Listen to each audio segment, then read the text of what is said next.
Education Committee public hearing. My name is Dave Merman. I'm from Glenville, Nebraska. I represent District 38, and District 38 comprises of 8 counties along the southern tier of the middle part of the state. I serve as chair of this committee. The committee will take up the bills in the order posted outside the hearing room. The list will be updated after each hearing to identify which bill is currently being heard. Our hearing today is your public part of the legislative process. This is your opportunity to express your position on the proposed legislation before us today. We do ask that you limit or eliminate handouts. This is important to note. If you are unable to attend a public hearing and would like your position stated for the record, you must submit your position and any comments using the legislature's online database by 12 p.m. the day prior to the hearing. Letters emailed to a senator or staff member will not be part of the permanent record. You must use the online database in order to become part of the permanent record. To better facilitate today's proceeding, I ask that you abide by the following procedures. Please turn off your cell phones and other electronic devices.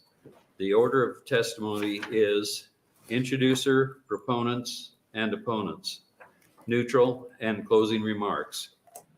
If you will be testifying, please complete the green form and hand it to the committee clerk when you come up to testify. If you have written materials that you would like distributed to the committee, please hand them to the page to distribute. We need 11 copies for all committee members and staff. If you need additional copies, please ask a page to make copies for you now. When you begin to testify, please state and spell your name for the record. Please be concise. It is my request that you limit your testimony to 3 minutes. If necessary, we will use the light system. Green at 2 minutes, yellow when 1 minute remains, and red, please wrap up your comments.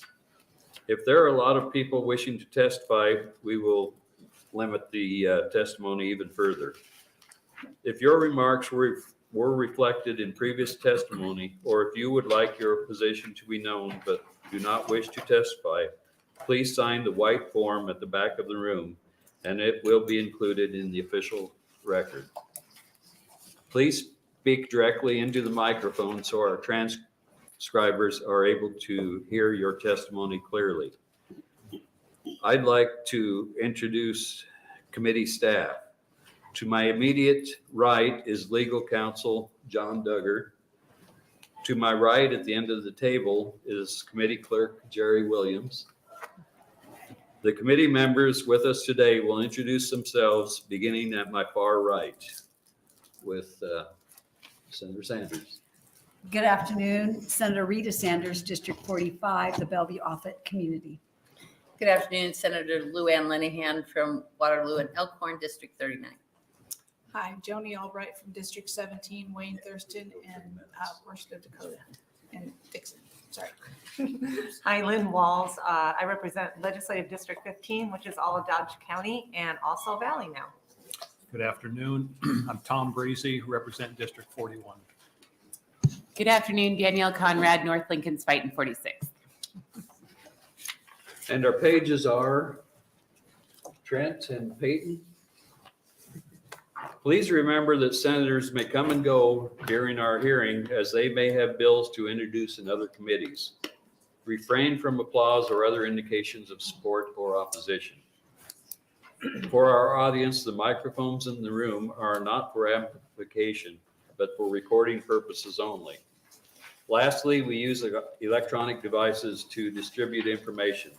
Therefore, you may see committee members references information on their electronic devices. Be assured that your presence here today and your testimony are important to us and are critical to our state government. And with that, we'll open the hearing on LB 298. Welcome, Senator Linehan. Thank you. Good afternoon, Chairperson Merman and members of the Education Committee. I am Lou Ann Linehan, LOUANNLINEHAN, and I am from Legislative District 39, Elkhorn and Waterloo. Today, I am introducing LB 298. LB 298 will bolster existing law by requiring every school district to report information relating to dyslexia to the State Department of Education. The United States Code defines a specific learning disability as, quote, a disorder in one or more of the basic psychological processes involved in understanding or in using language, whether it be spoken or written, which disorder may manifest itself in the imperfect ability to listen, think, speak, write, spell, or do mathematical calculations. This code definition includes dyslexia. According to the National Center for Learning Disabilities, 1 in 5 children have a learning and attention issues. As of 2021, 49.5 million children were enrolled in public K-12 education across our nation. Using our 1 in 5 figure, that would mean that 9.9 million children have some sort of specific learning disability. Our current laws and policies in Nebraska require the reporting of specific learning disabilities. This is better to equip our teachers with the tools necessary to help these children with their learning. However, I am concerned this is not being done, particularly with children with dyslexia. Nebraska parents have been reporting to me that their children are not receiving the specific tools they need to address dyslexia. These parents who know what is best for their children are seeing that their children are not performing to their full potential. Instead, they are being told either that there's nothing wrong or that the child has no learning disability. And what many of us have been told with children with disability, don't worry, they'll catch up. LB 298 will require school district to report the number of students tested for dyslexia, the number of students exhibiting symptoms, and the number of students diagnosed with dyslexia who, as a result of receiving the care they need, have improved their reading levels or are reading at the level they should be. The State Board of Education will be allowed to adopt and implement rules and regulations to enforce this law. I also want to bring your attention to a letter you just received from the Deputy Commissioner, Deborah Friesen, regarding the State Department is a proponent of LB 298. So with that, thank you, and I'm happy to take any questions. Thank you, Senator Linehan. Does anyone have any questions as of now? Okay, thank you.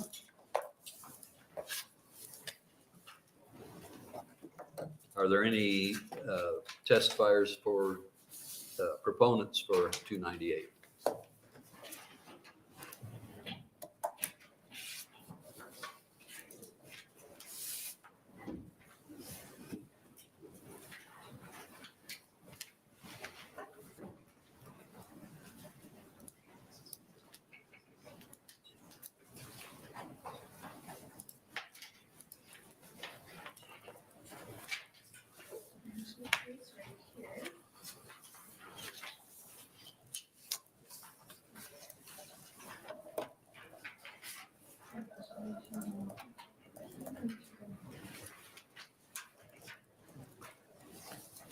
Good afternoon. Good afternoon. Thank you for listening to us today. This bill is very important to many families in Nebraska. Could you please state your name? And Oh, I'm sorry. Heather Schmidt. Do I need to give my address? Or just name? And spell it out, please. Heather, Schmidt, Schmidt. Thank you. This bill is really important to so many families in Nebraska, including ours. Our oldest daughter, who is now 15, has dyslexia. We've been chasing this since she was in first grade, where we were first told that Nebraska doesn't do dyslexia. We used to, but we don't anymore. Okay. She's now in 10th grade. She's great. She's an A student. She's in diff classes. She's part of band. She's on the swim team. Last year, she was on student council. We still run into problems with the lack of awareness at times from teachers about what exactly dyslexia is and how it manifests itself in her schoolwork, her interpretation of her schoolwork, or certain things she may, how she may answer certain things. There's been some misunderstandings over time because of this that have led to some, some hurt feelings. And if she wasn't so amazing, I'm sure it would have been a confidence blow at times. I sent a handout around to you that has the NAEP scores, which is the progress on each state upon itself. That's about where we have for data on reading, where we were. I started with year 15 because that's about when we started to get our daughter accommodations, to the most current year of 22. We're at the bottom in this, and I don't know why. I know there's lots of reasons we've heard as to why this isn't happening, but it's just not happening. I think carving the dyslexia data out of reading, and especially the specific learning disability piece, would be very important to be able to figure out exactly what may be working, what may not be working. Are some districts more successful than others? Does some of this tie into maybe some behaviors we're seeing manifest in the middle school and the high school? Because it has been shown that when kids can't read, well, they don't feel like they can learn and they may misbehave. So I think it's critical we do start to identify that as its own separate category and pull it out of specific learning disabilities. Specific learning disabilities will also cover things like ADHD and other learning differences that may require medication. Dyslexia doesn't require medication. Medication doesn't help it. It requires a very systematic, early intervention on how to learn to read. And that's where we're missing the boat here. By the time we get these kids identified, we've missed the window of being able to actually have magic happen in their brain to where the neuroplasticity synapses, I don't know, smarter people than me wrote these studies, can actually make it to where they don't have to have this hurdle be as strong as it is when they get to high school, junior high, high school, college.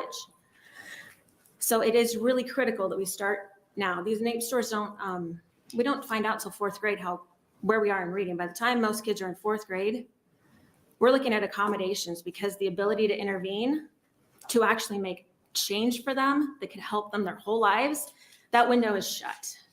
Thank you, Mrs. Schmidt.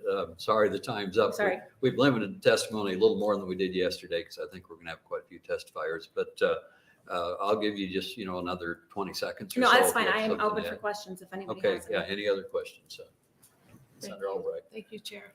I appreciate you being here and telling your story. It's always tough to do that. But like, you've been dealing with this for a while. Who actually in the school would identify that your daughter would have been diagnosed with dyslexia? Or did you go to your doctor? Nobody. And here's my other question.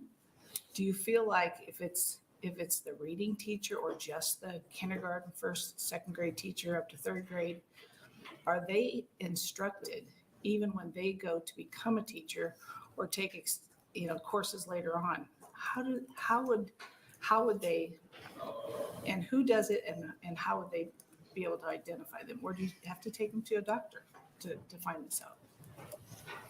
It took us years to get a diagnosis because nobody did that. The doctors thought the teachers did it, and the teachers or the school would say it's a medical condition. We don't do medical. And the doctors would say they don't do it because it doesn't require a medicinal treatment. It's an educational treatment. So that was fun. No. I don't. And when you talk to your daughter's teachers, did you ask, do I have to go to the administration? Do I go to the counselor? I mean, are we missing the boat? I don't know. This is my first year in education. I'd just like to learn. Are we missing the boat? How- Is that? Well, obviously we are, Yeah. but why aren't we recognizing that? So that's going to be a question I'm going to dig into, but I just wondered, you said that she was in junior high before you found out? No, she was in first grade, I suspected. Mhm. That's when we started asking the questions. First answer was, we don't do that in Nebraska. We used to, we don't anymore. Okay, that's weird. Because it's medical, okay, we'll go to the doctor. Nope, educational fix. Schools do that. Back and forth for a while. I don't know if it's, our teachers go to college to learn how to teach. To say that they're not learning the right way in college, I don't think is Well, fair. not that they're not learning it. I maybe think they just that- don't offer it. Maybe No, it's well, just I not mean, I something think that- that's professional development. I mean, they come out of college, some of our teachers have been out for a really long time, and a lot of educational practices have changed.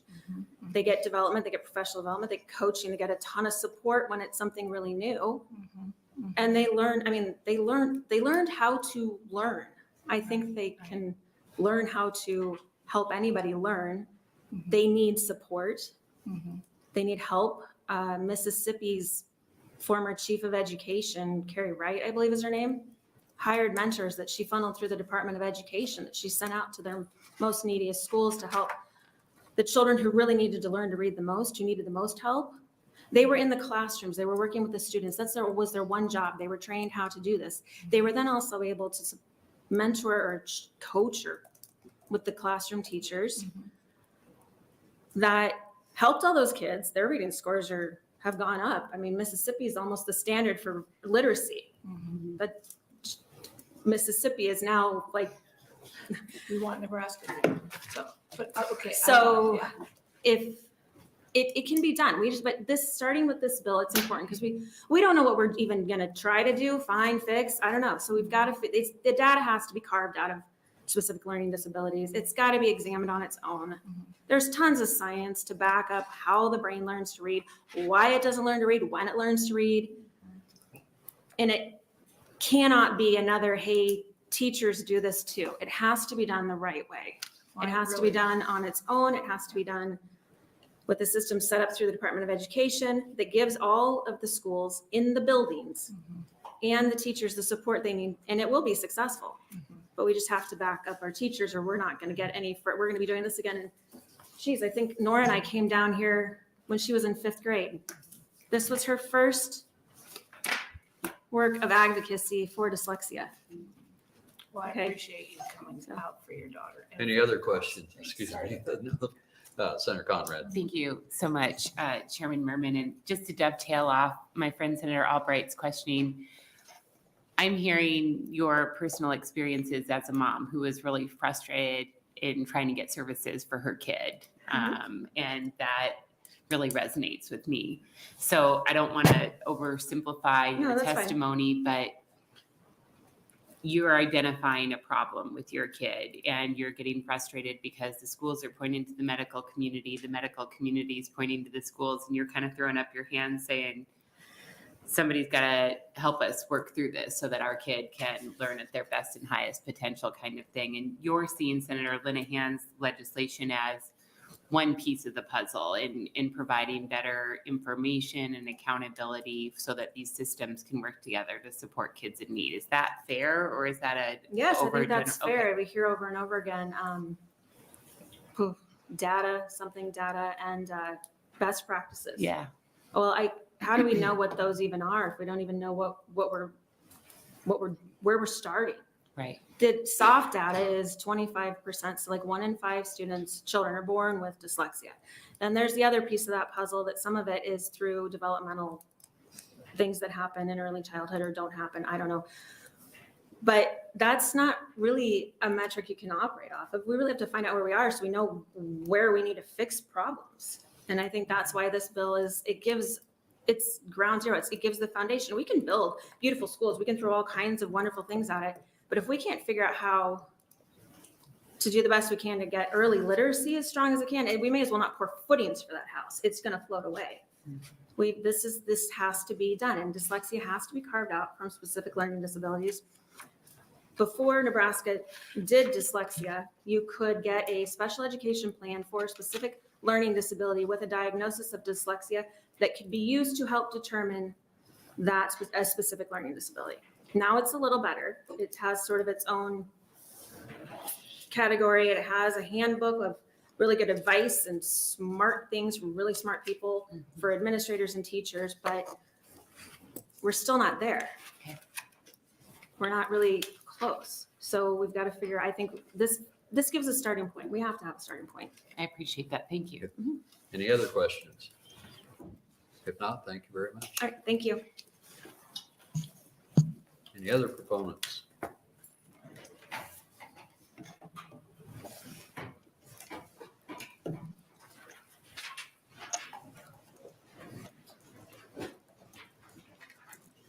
Hi, Good afternoon. my name is Nora Schmidt, NORAHSCHMIDT. My mom was just up here. I think this would be really helpful. It was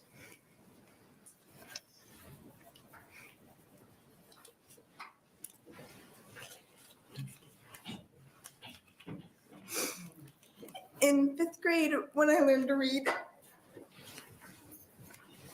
Take your time.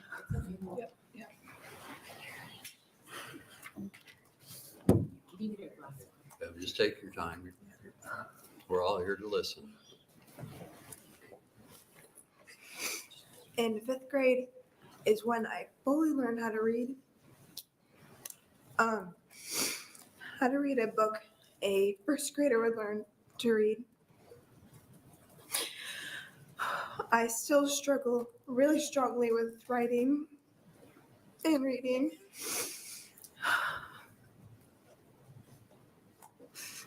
But it's also really hard when people don't know what it is. Because they put you in a room where everyone is advanced and feels like they're advancing in the learning, and they know what they're doing, and I would just be too embarrassed to say anything because I didn't know how to spell or to read. We would have weekly spelling tests. I would get over half of them wrong. I would study really, really hard. And when I first got my IEP, they would pull me out of class, out of our personal reading time, to go and time read me to see what I can do. They said that I was improving a lot on it, but I was just faking it because I understood what was going on and I was guessing throughout it all. So I think that this would really help a lot. And I wish I had that opportunity to have that when I first found out I had it. Okay, thank you, and I'm open to questions. Well, thank you very much. Does anyone have any questions for Maura? I just want to say thank you so much for coming down. It takes a lot of courage for people to testify at legislative hearings about any issue, but particularly one that's so close to their heart and their lived experience. And we all think you did a really, really good job. So thanks for being here. Any other questions? Good job. Well, thank you very much. Thank you. You did great. Any other testifiers, proponents for LB 298?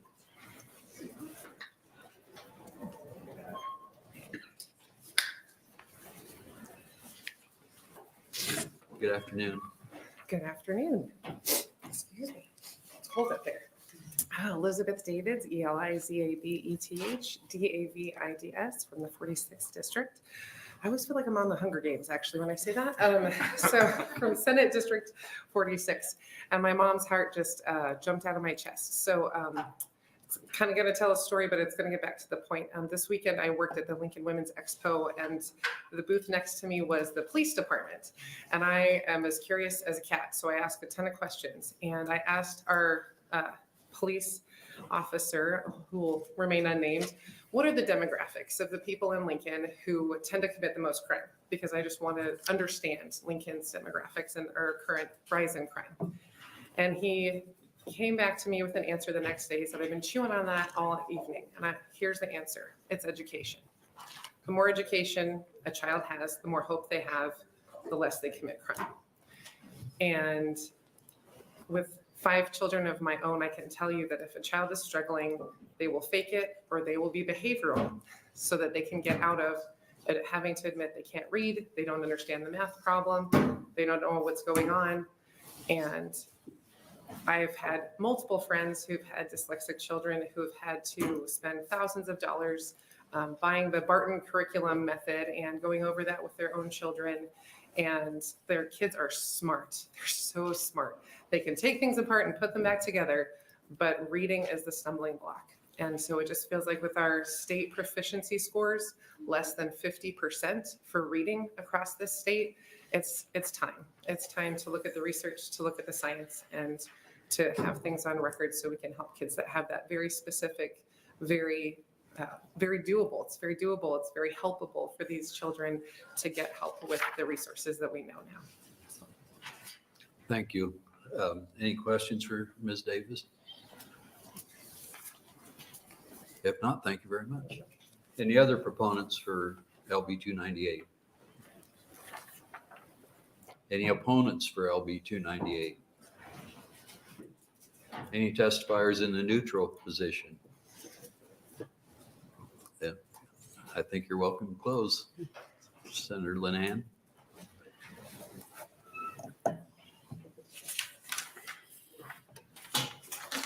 And while Senator Linehan's getting in place, there are 2 proponents, 0 opponents, and 0 neutral for the bill. First, I want to thank Heather and Nora for being here. It's really tough. And we just need to do this, and we need to do more, and we do need to help the teachers.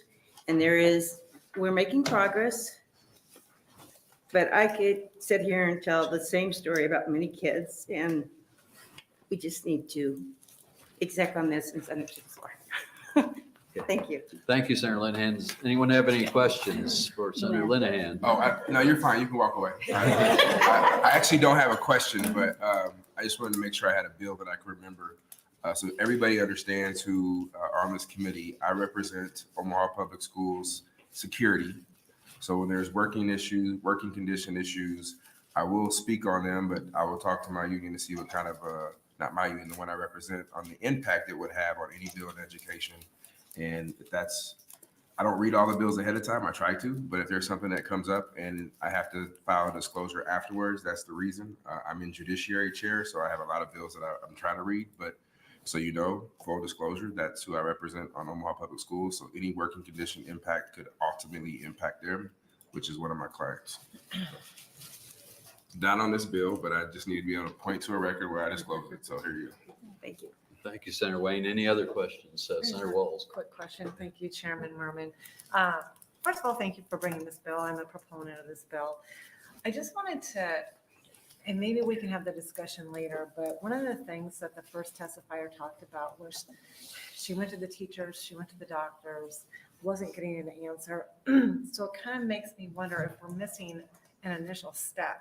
Like whose responsibility would it be to diagnose? Is it a medical condition? So those are just some things that I think that, you know, are worthy of a conversation as well. But Yes, I agree. And here's what I believe to be true. Not sure if it is true, but from my own lived experience.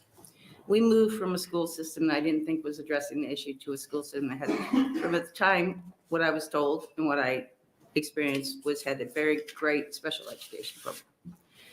So that's what I knew to do. I mentioned dyslexia. They never repeated the word back to me, so I didn't quite understand. They didn't buy it. They helped him.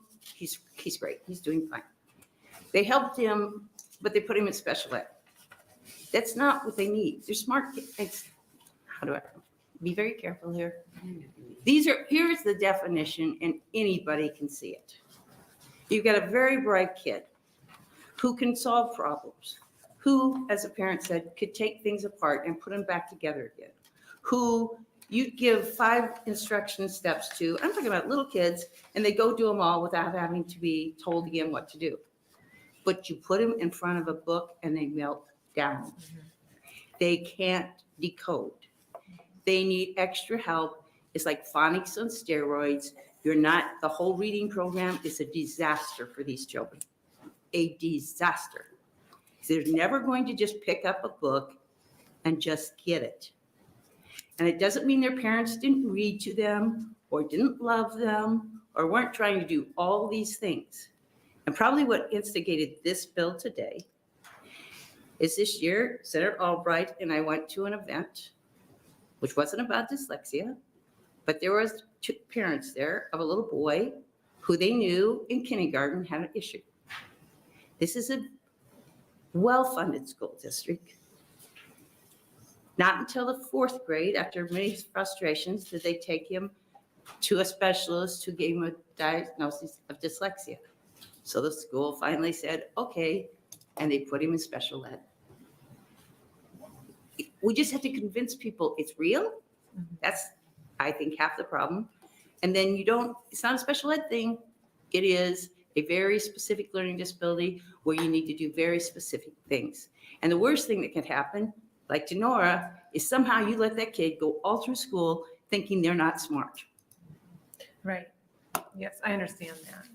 Okay. I was just trying to go back to the first step, like how do we diagnose? Well, we need to get the data and then we need to just be stronger. And I'm thrilled the Department of Education's on board and we need to be stronger with our colleges, with parents. And we need to stop pretending this isn't a thing. It is a real thing and we need to address it. I would agree with that. Thank you. Any other questions for Senator Linehan? Okay, thank you very much. Thank you. That'll close the hearing on LB 298. And we will now open the hearing for LB 285, Senator Walz.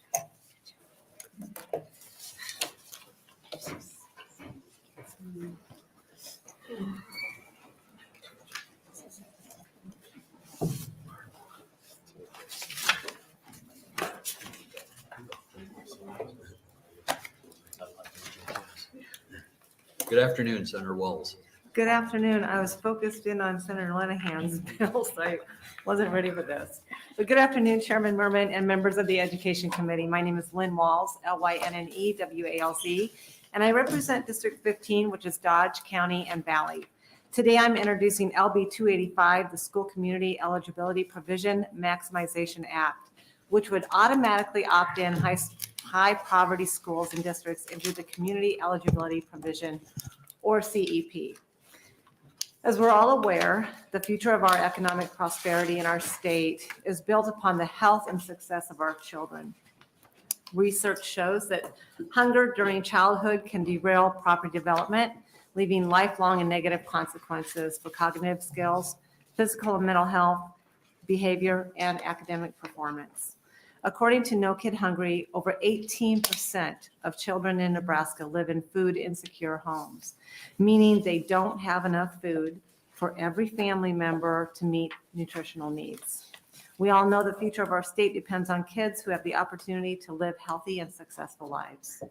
I've passed out 2 handouts from Nebraska Appleseed. The first handout is a 1-pager explaining what the bill does. The second is a list of schools and districts that are currently participating in the CEP program and what districts could be opted in. The back of the handout gives definitions and the amount of students who will become eligible at each level.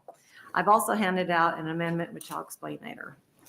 LB 285 measures schools with a high identified student percentage, which are students that have already opted into free meals because they are on Medicaid, SNAP, TANF, homeless, etc. If a school has an identified student percentage greater than or equal to 50%, they will be reimbursed at 80, 90, or 100%. One of the handouts has a more in-depth example showing this percentage. Schools have been slow to implement this program because there's been a concern regarding the administrative burden outweighing the benefits. Additionally, there has been some confusion on how this may affect schools' TIOSA funding.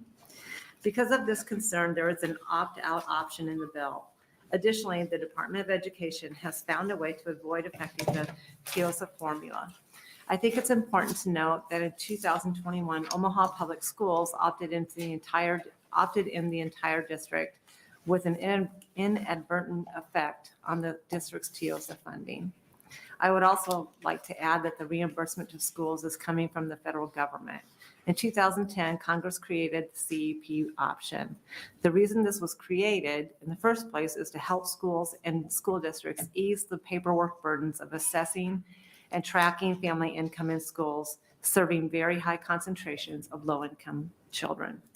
Oftentimes, high poverty schools were spending more time identifying the few children who don't qualify for a free or reduced meal. Additionally, I handed out an amendment that would include nonprofit private schools into this.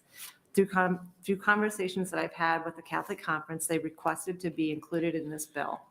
It was not my intention at all to leave non-public schools out of it. It was just an oversight. So this amendment puts them into the bill.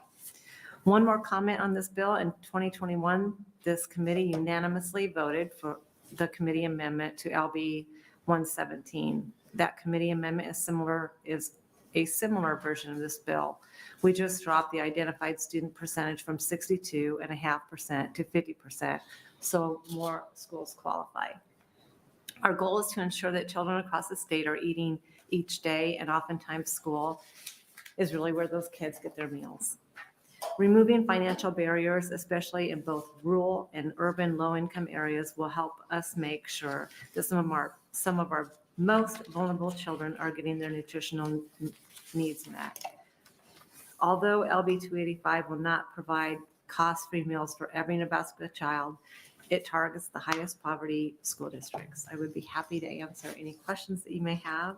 I should also add that Nebraska Appleseed's expert on CEP, Eric, is here to help answer any questions regarding this program. Thank you. Thank you, Senator Walz. Does anyone have any questions at this time? Senator Conrad.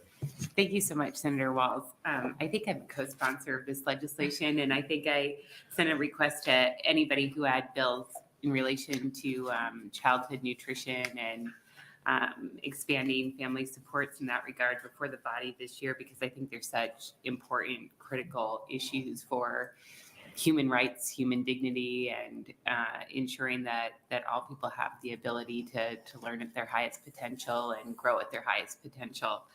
But I know that, for example, I just wanted to note a couple of things. And I know you spent time as a classroom teacher, and I was hoping maybe you could just share a little bit of those experiences. But, you know, I know when my mom was a teacher, she always kept snacks and breakfasts in her desk for kids who, for whatever reason, couldn't get that at home, to help them and help them learn through the day.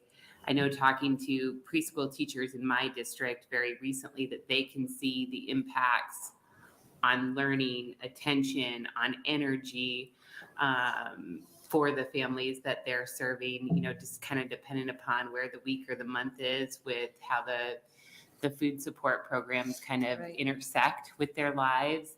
And then, you know, just in these most recent like snow days that we experienced at LPS and otherwise, you know, I heard feedback from parents in our school district who said, I didn't budget for meals for these days. And now that we have a snow day, we're glad everybody's safe. But like, it really throws a family who's kind of living on the edge into a tailspin. And that people might not be thinking about that. So can you just share a little bit about your experience as a classroom teacher with like how access to nutrition impacts energy, attention, focus, ability to learn, any of those kind of perspectives? Yeah, a lot like your mom. As a teacher, I had quite a bit of food items in my desk for kids. And I definitely noticed a difference in their energy, first of all. And then as the day went on, you know, I could tell that they were not able to concentrate on what I was trying to teach them because they were hungry. So I can identify with that for sure. Thanks. Mm-hmm. Any other questions for Senator Walz? Senator Linehan. Isn't this program fully funded by the federal government? Yeah.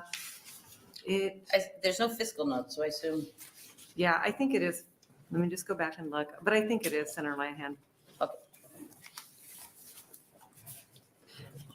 Somebody's shaking no, so we'll see.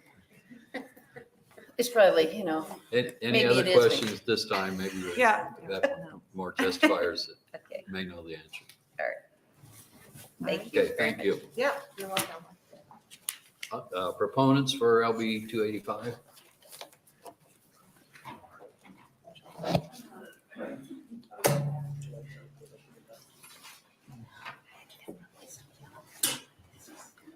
Good afternoon. Good afternoon. Thank you, Chairperson Norman and members of the Education Committee. My name is Anahi Salazar, ANAHI SALAZAR, and today I'm representing Voices for Children in Nebraska in support of LB 285. Breakfast and lunch are essential to every child's development and well-being. Expanding access to nutritious and healthy meals is what every child in Nebraska deserves. The Community Eligibility Maximization Act would benefit students, families, and educators by requiring highly eligible schools and districts in Nebraska to participate in a program allowing for free meals for all. Students can better concentrate on their academics. Families would not have to worry about the financial burden that breakfast and lunch can add up to in a year, and educators would reap the benefits of classrooms full of students ready to focus on learning. Research shows that when students have access to free breakfast at school, this helps improve their concentration and academic performance and behavior. Breakfast offered first thing in the morning also helps improve student attendance, reassuring families and students with food they can count on. Eating breakfast at school is also associated with better attendance rates, fewer missed days, and better test scores. Achieving student success in the classroom is directly correlated with students having their basic needs met, one of which is healthy and nutritious meals. The community eligibility provision allows schools and neighborhoods with high poverty rates to offer free meals to all students regardless of formal application for free and reduced lunches. When schools are able to offer no-cost meals without the barrier of this additional paperwork, stigma around needing assistance decreases. No student has to go hungry because his form or her form wasn't returned in yet. This creates a school culture where all students can participate in meals without hesitation. A student who is hungry cannot learn. It is also targeted specifically to those schools and districts with the greatest need, making it a fiscally responsible option to ensure that every child in Nebraska goes to school with a full stomach, ready to learn and grow. Voices for Children in Nebraska supports LB 285 because it would ensure that being hungry is not a barrier to learning. Thank you, Senator Walz, for bringing this important issue forward, and we respectfully urge the committee to advance LB 285. On a personal note, as a former educator, I was in one of those OPS schools that adopted the CEP program and saw firsthand the benefits of the program. Students and families were able to come in to school not worrying about breakfast or lunch. It increased performance in a lot of my students, and so we support LB 285. I'm available to answer any questions. Thank you, Ms. Salazar. Are there any questions? If not, thank you for your testimony. Thank you. Any other proponents for LB 285?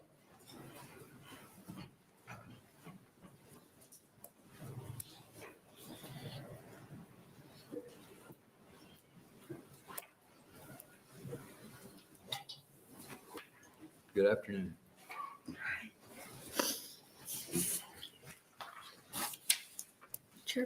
Chairperson Merman and members of the committee. My name is Sierra Edmonston, SIERRAEDMISTEN.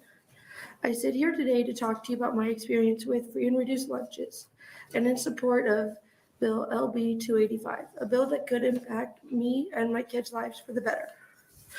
Free and reduced lunches have been a blessing for our family. However, it has caused some issues. We have dealt with stigmas such as others knowing that we are on free and reduced lunches and being told that they could not have special items because they are on free and reduced lunches. We have been looked down on by certain school professionals when they have said to reach out if you need a sack lunch for the field trip if you are on free and reduced lunch. Once we did, the way school professionals would talk to us and treat us changed. For example, we were no longer asked to volunteer to bring in special items such as cupcakes. We were questioned why we were at school events that cost money, such as the school carnival. Ultimately, we were spoken to differently and treated as less than and looked as if we couldn't afford to be there. Another incident included a special item that was offered at school lunch being taken away from my autistic son, who didn't realize that this item was not included in the free and reduced lunch item. Taking away this item triggered a meltdown to the point where I had to leave work and pick him up from school, causing me to lose hours and more money. At the time, he was in first grade and didn't understand what had happened. That night, it was tough to explain to him how different people make different amounts of money and that we made less than others. He sees his friends getting these items because his friends' parents made more money than we do. This was a difficult, uncomfortable, and frankly not a subject I thought I would ever have to explain to my autistic first grader. With free and reduced lunches, we can have lunch and breakfast for our children, but we question every day if the stigma and the issues that follow the program is worth it. With the whole school had free and reduced lunch, and it wasn't a poor versus wealthy issue, then maybe the stigma wouldn't be there surrounding everyone. Someone needs to survive. My children are switching to Lincoln Elementary School in Hastings next school year, and this bill would affect Lincoln. One of the many reasons we are moving schools is due to issues like this. My children shouldn't have to worry about their food, but there are so many other things that they need to worry about, such as transitioning to a new school, grades, friends, sports, and everything else children are going through these days. I thank you for your time on listening to me on Bill 2 LB 285. If you have any questions, please ask. Thank you, Ms. Edmiston. Do we have any questions for her? Thank you very much for your testimony.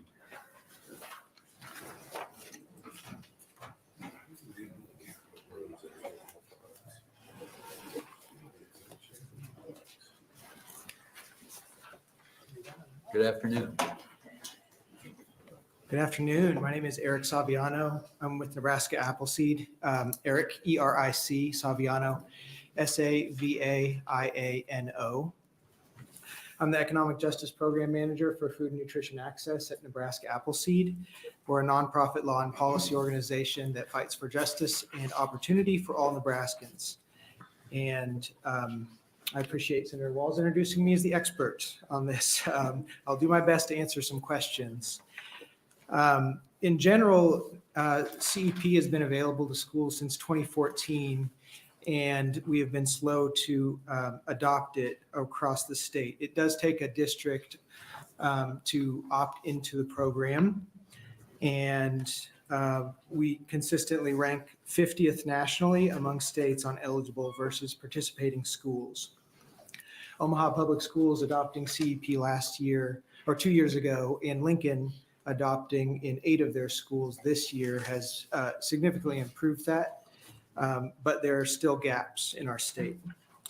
With LB 285 and the 50% of identified students participating in the program, this bill would result in over 12,800 students additionally gaining access to these no-cost breakfasts and lunches at school. You've heard about the benefits of CEP, so I won't repeat myself or ourselves, but I will share that a bit about the reimbursements in answer to your question, Senator Linehan. Depending on the identified students in that school, a district would be could be required to make up some of the difference in reimbursement compared to what they were getting before. In my testimony, I believe this first bullet in the addendum does describe how CEP provides reimbursement to schools. It does get fairly complicated fairly quickly, but for each, at 50%, which is the lowest rate at which schools would be required to participate, at 50%, 80% of the meals served in those schools would receive the free rate reimbursement, which was $4.22 for lunches and $2.26 for breakfast last year. The remaining 20% of the meals would be reimbursed at the paid rate. So when districts serve meals, they would receive a different rate for free, reduced, or paid. And the paid rate is 77 cents for lunch at this point and approximately 50% for breakfast this school year. So in general, we do see school districts around the state operating at ISPs, identified students of 50% or less. I believe that the average of schools that are participating in the community eligibility provision at this moment, the average rate is 56%, but there are 46 schools, I believe, that participate at levels below 50%. identified students. Again, it can get kind of wonky quickly. I'd be happy to answer any questions you have. Thank you, Mr. Salviano. Is there any questions for him? Senator Breezy? Thank you, Chairman Merman, and thanks for your testimony here today. As I read the fiscal note prepared by Bryce Wilson, Department of Education, if I'm reading that correctly, the school would be responsible for making up the difference between the paid and free reimbursement rates, approximately $1.76 for breakfast and $3.41 for lunch. And so that's the amount the school would have to make up. Is that your understanding of this? Am I reading that right? Yeah, well, for CEP, those paid and free rates of reimbursement would be combined, and that'd be the school's revenue for the school, for the meal program under CEP. Anything above that, that costs, any costs associated with serving the meals beyond that reimbursement, you're not allowed to collect that funding from school, like parents. And sometimes school districts do have to fill in the gaps with school funding on the education side. And so you combine those two for a child that's doing both, it'd be about $5 a day the school would have to make up. So I think it's a bit more complicated. I'm sorry to say that, but at the rate that we're asking, at the rate at which Senator Walz bill is putting forward, at least 80% of the meals would be reimbursed completely. And then there's a potential for additional costs to be incurred for the program. I will say when universal meals, when everyone receives free meals, participation goes way up, and districts work on a economy of scale. And so oftentimes districts can make up for any potential losses in paid or reduced rate reimbursements that came from parents before with the increase in participation. I'm certainly not questioning the benefits of this program we're talking about here, the bill. But if I read that correctly, that's $5 a day per child times 185 days, and we're talking $900 a student per year, perhaps, that the district would have to make up, unless I'm reading that wrong. But I think in general with CEP, the districts, you have to look at the whole school and not an individual student, because each meal is reimbursed based on the program rates. I can't imagine a situation where every school would have to put in $5 per day per student for every student. There might be a small percentage that would have to put some funding into. Every district's different though. And so it's a bit subjective. Okay, thank you. Thanks for the question. Any other questions, Senator Linehan? Obviously, we're gonna have to, if they're at 80% free and reduced lunch, then is there any reimbursement required from the school, or just federal? Isn't it a step program, like the higher free and reduced lunch, the more the federal government? Is there any point where the federal government just pays for everything? It depends on the pricing that the district uses for their meals. But at 62.5%, the bill that passed out of committee unanimously last year, all meals would be reimbursed at the free rate, which is the highest rate you can get. And most likely, yeah, and yes, there would be schools that would receive all their meal funding from the federal government. So is there a way to figure out which schools in Nebraska, if this was implemented, would be able to get 100% of their free, their breakfasts and lunches without cost to those schools? There is. That would be very helpful for the committee to have. I can direct you to the handout one more time, and you can look at the entire list of schools, at least based on proxy data. That means the Department of Education provides this every year. It's an estimate. It's likely a bit higher if you perform the calculation at the district level. But you can look at the proxy identified student numbers, and 62.5% is that magic number where schools would be reimbursed at that full 100%. Thank you. That's very helpful. I'd be happy to break it down with the list also a bit easier. But there's no magic program that we can go and punch into the computer that pops up and tells us which school district what their numbers would be. You could use an Excel function, but otherwise, no. Okay, thank you. Any other questions for Mr. Salviano? Yeah, Senator Conrad. Thank you, Chair Merman. Hi, Eric. Good to see you again, Mr. Saviano.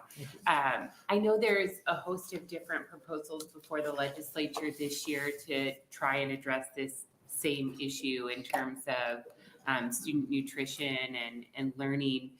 Do you have a sense from the bills that you've reviewed thus far about how those bills work together, or perhaps the priority in terms of consideration? I know they each kind of take a slightly different approach to try and address the same issue, but could you just help to connect some of those dots for our thinking about some of those other measures and how it relates to this measure?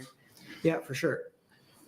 There are two universal free meal proposals before the legislature this year, LB 99 and LB 627. Those meal programs would provide free meals for every student, no matter income, no matter CEP eligibility, period, and give free meals to all. Similar to last year's LB 117 that this committee passed out amended to just CEP last year. Similar to that bill, we expect it to cost a lot. I think the fiscal note was $50 million from state general funds for that.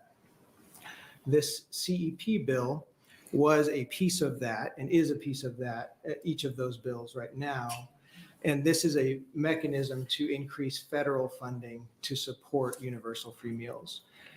CEP, as proposed under 285, would be only in schools that are eligible, highly eligible, low-income schools, and would not provide free meals for any districts that have identified students under 50%. So this is a piece of those larger bills, and it costs the state nothing. It may incur some costs at the district level. Right. So if this were to move without the other ones, you still estimate it could help maybe 12,000 kids secure better access to nutrition? Correct. Okay, that's really, really helpful too. And, the other piece in it may be beyond your expertise or it may be directly related there too. But one thing that I'm really concerned about is these disturbing trends, and particularly in Nebraska, where you see the criminalization of private debt. And you see those lines blur and blur and blur and exacerbate, and the pain and heartache and headache that can cause for families. And so sometimes people think like, oh, it's no big deal if somebody's running a lunch debt or breakfast debt or something like that. And I've mentioned this to our superintendent in Lincoln, I think every time I've met with them recently, the LPS student handbook still provides for an option for that debt to be turned over to collections. Now, I don't think it happens that often, but again, when you have a family that's already struggling, then they're turned over to collections, and then what that could mean for potential, entanglement or involvement even in the criminal justice system, perhaps down the road. Like, it seems far-fetched, but it's actually not in practice. And I don't know if you have any responses or ideas that you want to share about that regard, but I'm very concerned about the criminalization of poverty, and I think that this is a piece of that puzzle. Well, I appreciate the question. We did work with a senator to do an interim study on unpaid meal debt, specifically in Nebraska pre-pandemic, and learned that districts have policies on the books that describe refusing meals to students, providing alternative meals like cheese sandwiches, and also even things as much as calling the Child Protective Services on the parents who have unpaid meal debt because they can't afford the funding to put into the meals. That's an example of entanglement, I know. It is a challenge when districts, especially after the pandemic, unpaid meal debt has gone way up across the nation. Grocery prices and inflation for sure have contributed to that. So this would be one way to eliminate unpaid meal debt altogether. It would free up a lot of administrator time and support a lot of families who need it. Right. No, that's really helpful. Thank you. Thank you. Appreciate it. Any other questions for Mr. Salviano? If not, thank you very much. Any other proponents for LB 285?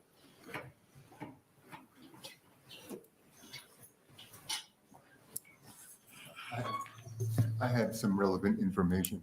My name is Josephine Litwinowitz, JOSEPHINLITWINOWICZ.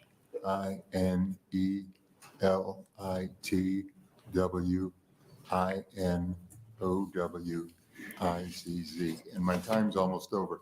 Well, good afternoon, Chairman Merman and members of the committee. A couple of years, 2 or 3 years back, I let Mr. Goddard know from Appleseed about that the energy that's used or the concentration of development within a child's body in regions changes over time. And when children, when young children, they're forming their brain. And so, the problem is that it's a particularly vulnerable time.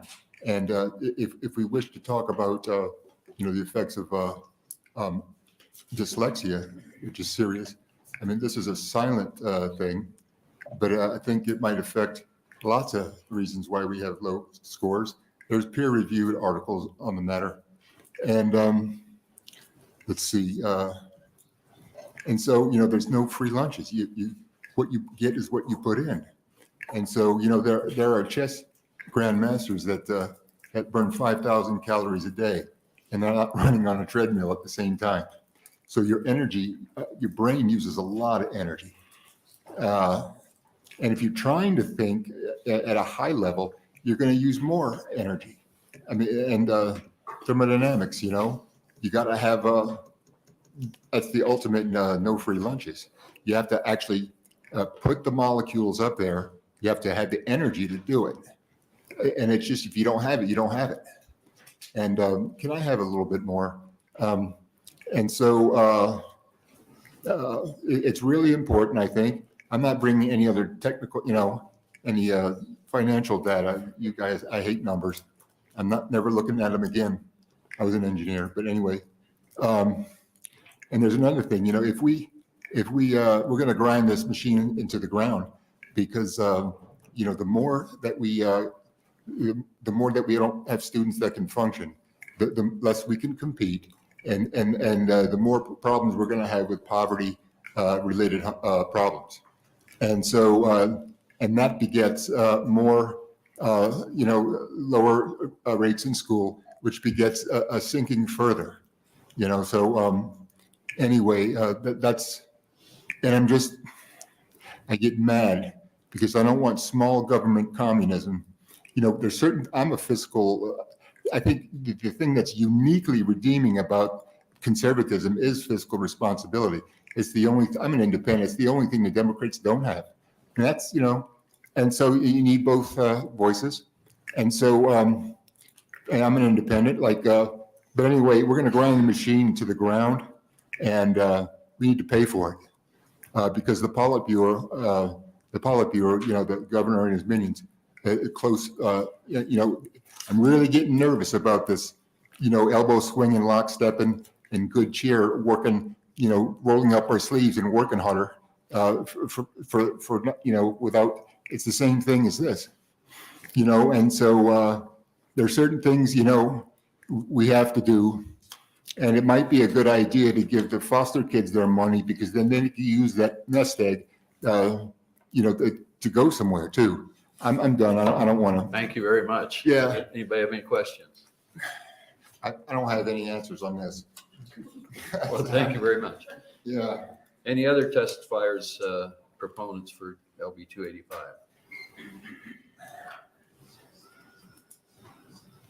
Any opponents for LB 285?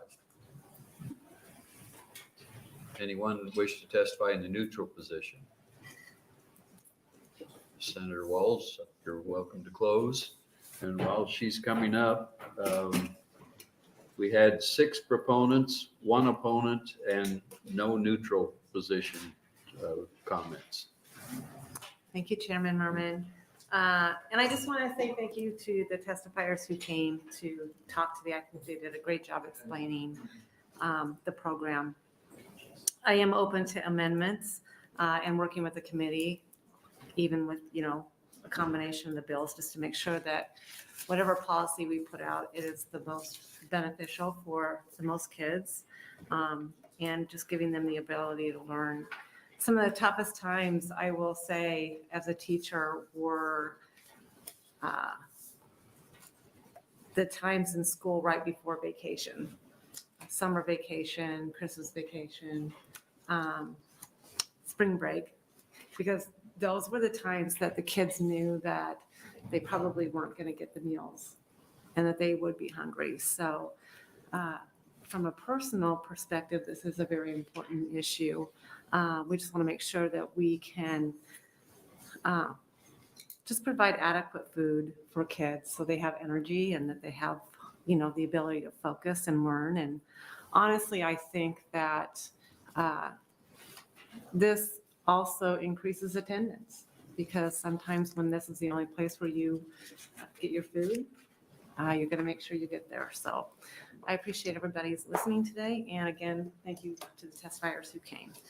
If you have any other Thank questions. you very much. Any questions? Senator Walz? Yes. Comment that I'd maybe like to hear your response to Senator Walz, and that was I think a very passionate opening and closing. But one thing that has always struck me in regards to our food and nutrition policy, particularly in a state like Nebraska, is how exciting it is to build alliances sometimes across the state and across the political spectrum. We take pride in being a big part of feeding the world, right?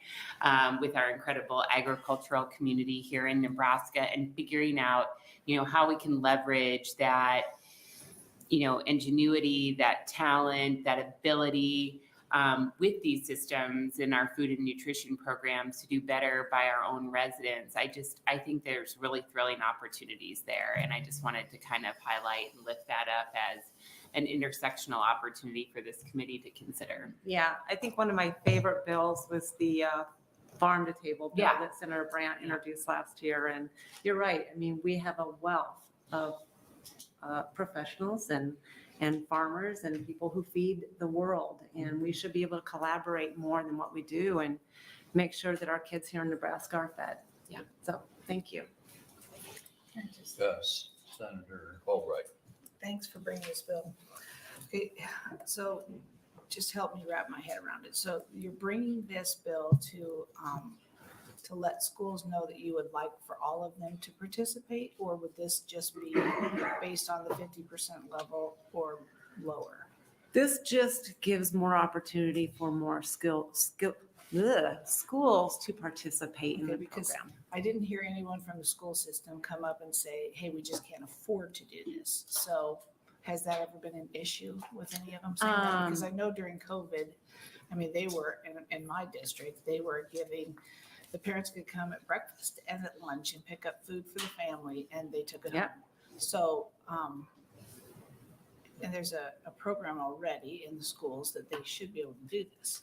So are you saying just suggesting to them to capitalize on what the federal government has to offer, and then I am whatever the suggesting that they capitalize on it. difference Right. This is is? not a requirement. Okay, so it's just a local control kind of thing. You can decide if your school, I only see 1 or 2 of mine in here. So, and I do know that they do have probably more poverty in certain areas than others. So this is not for everyone to consider doing. This Right, is just for the 50% or less. Any other questions? If not, thank you very much, Thank you. Senator Walz. Well, that'll close the hearing on LB 285, and we will open the hearing for LB 299, Senator Linehan.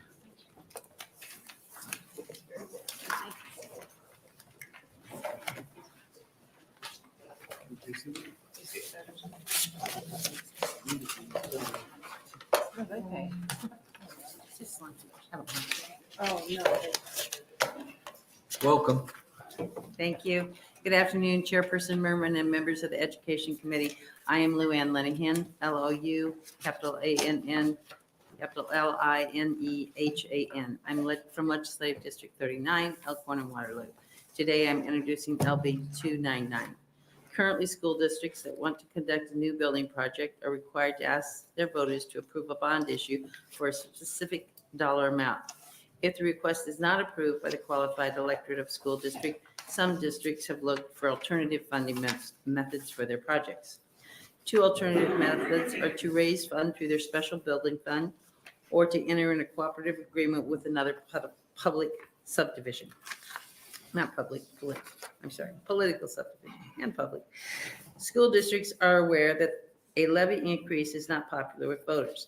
So some have opted to create joint interlocal agencies between the public schools and the educational service unit. However, when joint entities are created and issue bonds to fund projects, those bonds do not require a vote of the people.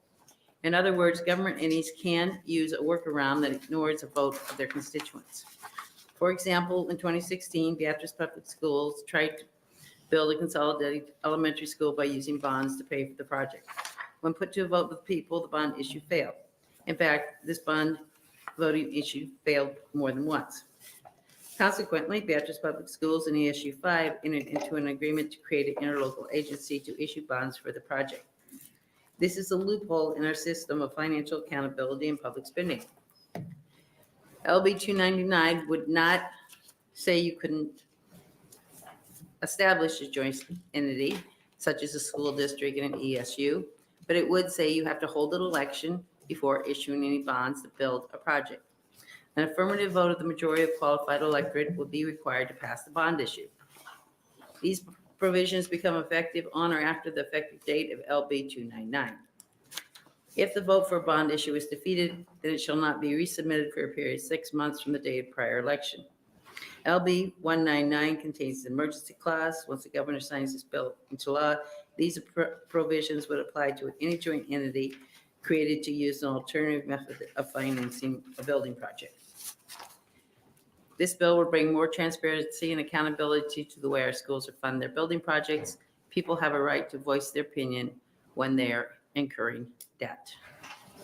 Thank you. Thank you very much. Any questions for Senator Linehan?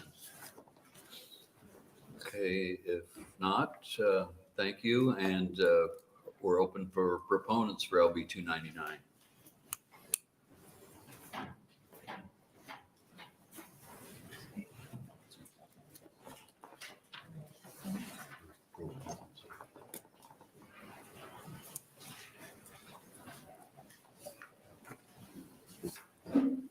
Hello. Good afternoon. Bud Synhorst, B-U-D-S-Y-N-H-O-R-S-T, President and CEO of the Lincoln Independent Business Association. LIBA represents over 1,000 businesses, primarily located here in Lincoln and Lancaster County.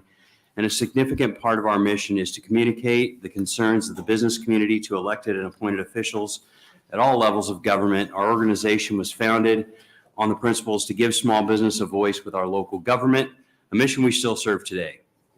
And today I'm here to testify in support of LB 299, introduced by Senator Linehan. LIBA has a long-standing issue with joint public agencies forming in order to issue bonds, where in the past JPAs have issued bonds or these joint entities where taxpayers have no say in the issuance of these bonds. Limiting this ability for school districts and ESUs from joining with another government entity to form an additional entity would be able to issue such bonds without a vote of the people is good policy, and it's good for our citizens to have a say in their government. LIBA has a longstanding history supporting the right of the people to have a vote for the issuance of these bonds. We believe this change to the statute will give a stronger voice to the people when these types of entities are formed involving school districts or an ESU. Requiring a vote further gives the citizens a voice in how they will be taxed. LIBA may be so bold as to offer a slight recommendation to Senator Linehan's bill on line 25 and replace may be with shall be regarding the statewide primary and general elections. While this may seem like a small change, it has a great impact on the vote of the people for the issuance of these bonds.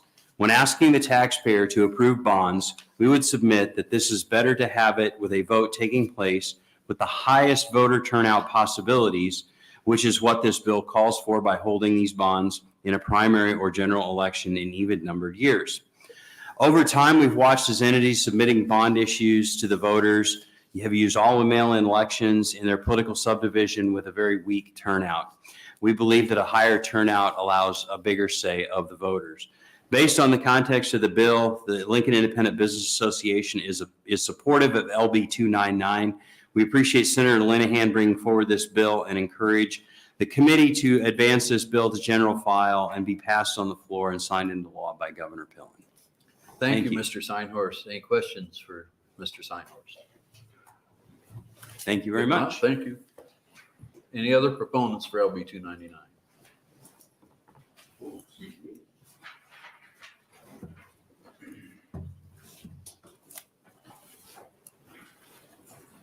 Hello. Good afternoon, Chairman Merman, members of the Education Committee. My name is Jessica Shelburne, JESSICA SHELBURN, and I'm the State Director of Americans for Prosperity here in Nebraska. Our goal is to work with anyone to advance policies that respect the dignity of every student, foster an array of approaches, and are open to the free flow of ideas and innovation, while being mindful of the taxpayer who's footing the bill. For years, schools have sought bond issues for new buildings. That is nothing new. That generally does not happen overnight. You don't wake up one morning and say, oh, we need to build a new school. This is something that can be planned for, and it should go before the electorate. Going around the electorate to establish bond issues by creating these joint entities is circumventing our electorate who is footing the bill for this, and it is not appropriate and it is not correct. We need and we advocate for trust and accountability in government, and that's what we feel LB 299 is doing, and we thank Senator Linehan for bringing it forward. Thank you very much. Any questions for Ms. Shelburne? Senator Conrad. Thank you. Hi, Jessica. Good to see you. Just to make sure again, not to oversimplify the measure before us, but your position, and perhaps Mr.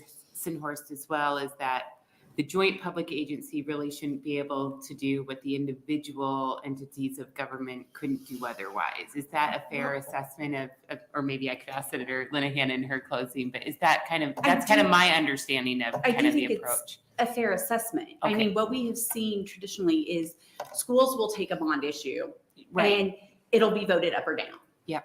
And oftentimes, if it is voted down, then pretty soon you see a joint agency created to circumvent the vote of the people, which is disrespectful to the electorate who actually turned out to vote. Mm-hmm. Now, what I will say is, as I've been watching bond issues a lot more in the last probably 10 years, there's usually very few that if the school district if they haven't made the case, Right. it will be voted down. But if there is an actual case and a need for that bond issue, the electorate usually supports it. And so to circumvent that process, I just think is disrespectful to the electorate. Yeah, I appreciate that. Thank you. Any other questions for Ms. Shelburne? If not, thank you very much. Thank you. Any other proponents for LB 299? Any opponents for LB 299?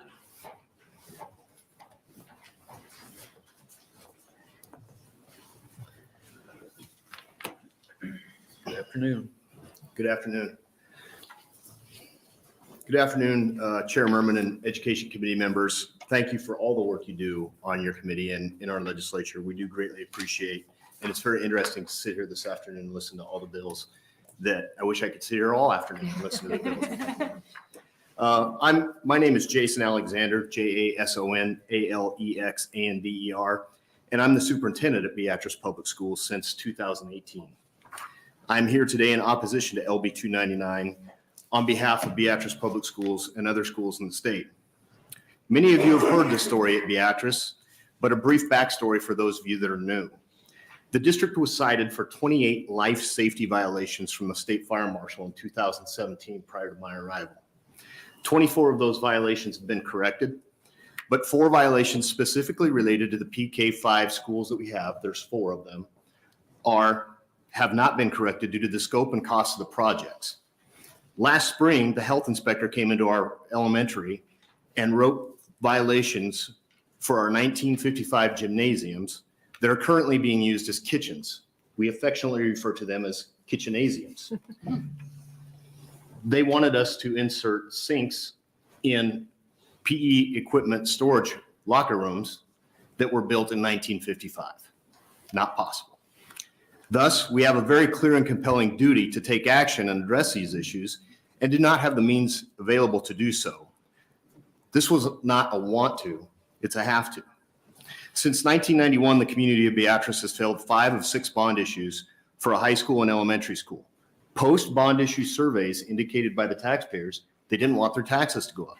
So the facts are this: we are operating in Beatrice under the $5 levy limit statutes that are set before us by the state. This means we respected the taxpayers' wishes to remain within our levying limits and not apply an additional bond issue tax. We listened to our taxpayers. This bill is an overreach of government authority.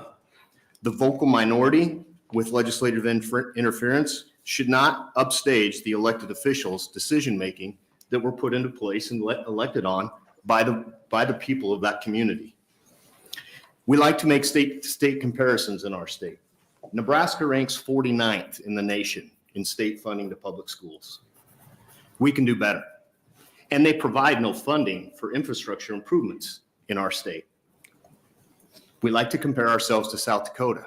South Dakota does provide limited tax capital outlay certificates. I'll let you look up what that means. Fundamental shifts in legislation around schools have been excessive when it comes to how we finance projects, all the way from the QC PUF being reduced from 6 cents outside the levy to now 3 cents. LB 132 passed in 2015, requiring joint public agencies to hold an election before a tax levy can be pledged for before issuing bonds, was clearly aimed at stopping property taxes being levied for bonds. Now LB 299. There's unintended consequences with this bill. One example is the interlocal entities formed between cities and school districts to satisfy the additional sales tax provision in section 77-27, 142 for a city to increase its local sales option tax above 1.5% would be eliminated.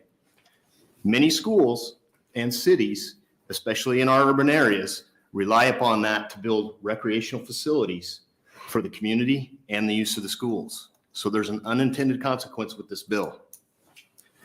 LB 299 would require an interlocal entity formulated for such purposes to hold an election before issuing bonds, even when the local option sales tax is the repayment source approved by the city's voters, not any tax revenue to the district.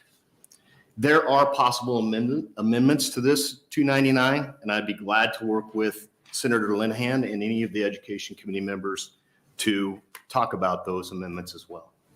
Thank you for your time. Thank you, Mr. Alexander. Does anyone have any questions for Mr. Alexander? Senator Breezy? Thank you, Chairman Merman. Thanks for your testimony here today. Appreciate it. You indicated that 5 of 6 bond issues, attempted bond votes, have failed since 1991. When was the last one there? I believe in 2016. 2016. And the fire marshal found these problems in 2017, correct? Correct. You haven't tried a bond issue since then? No. Okay. And you do believe that there are circumstances where the public should vote on the approval of bonds? I believe Or should there never be a public vote on bonds? No, I don't think there should never be a public vote on bonds. I think it depends on the circumstances of each individual community, which is why I think it's important that we respect the local control of that community because they know what's best for their community, especially the elected officials. But you haven't attempted a public vote on a bond since 2017 to rectify this situation? No, I was not there. I arrived in Beatrice in 2018. Okay, very good. Thank you. Mm-hmm. Senator Conrad?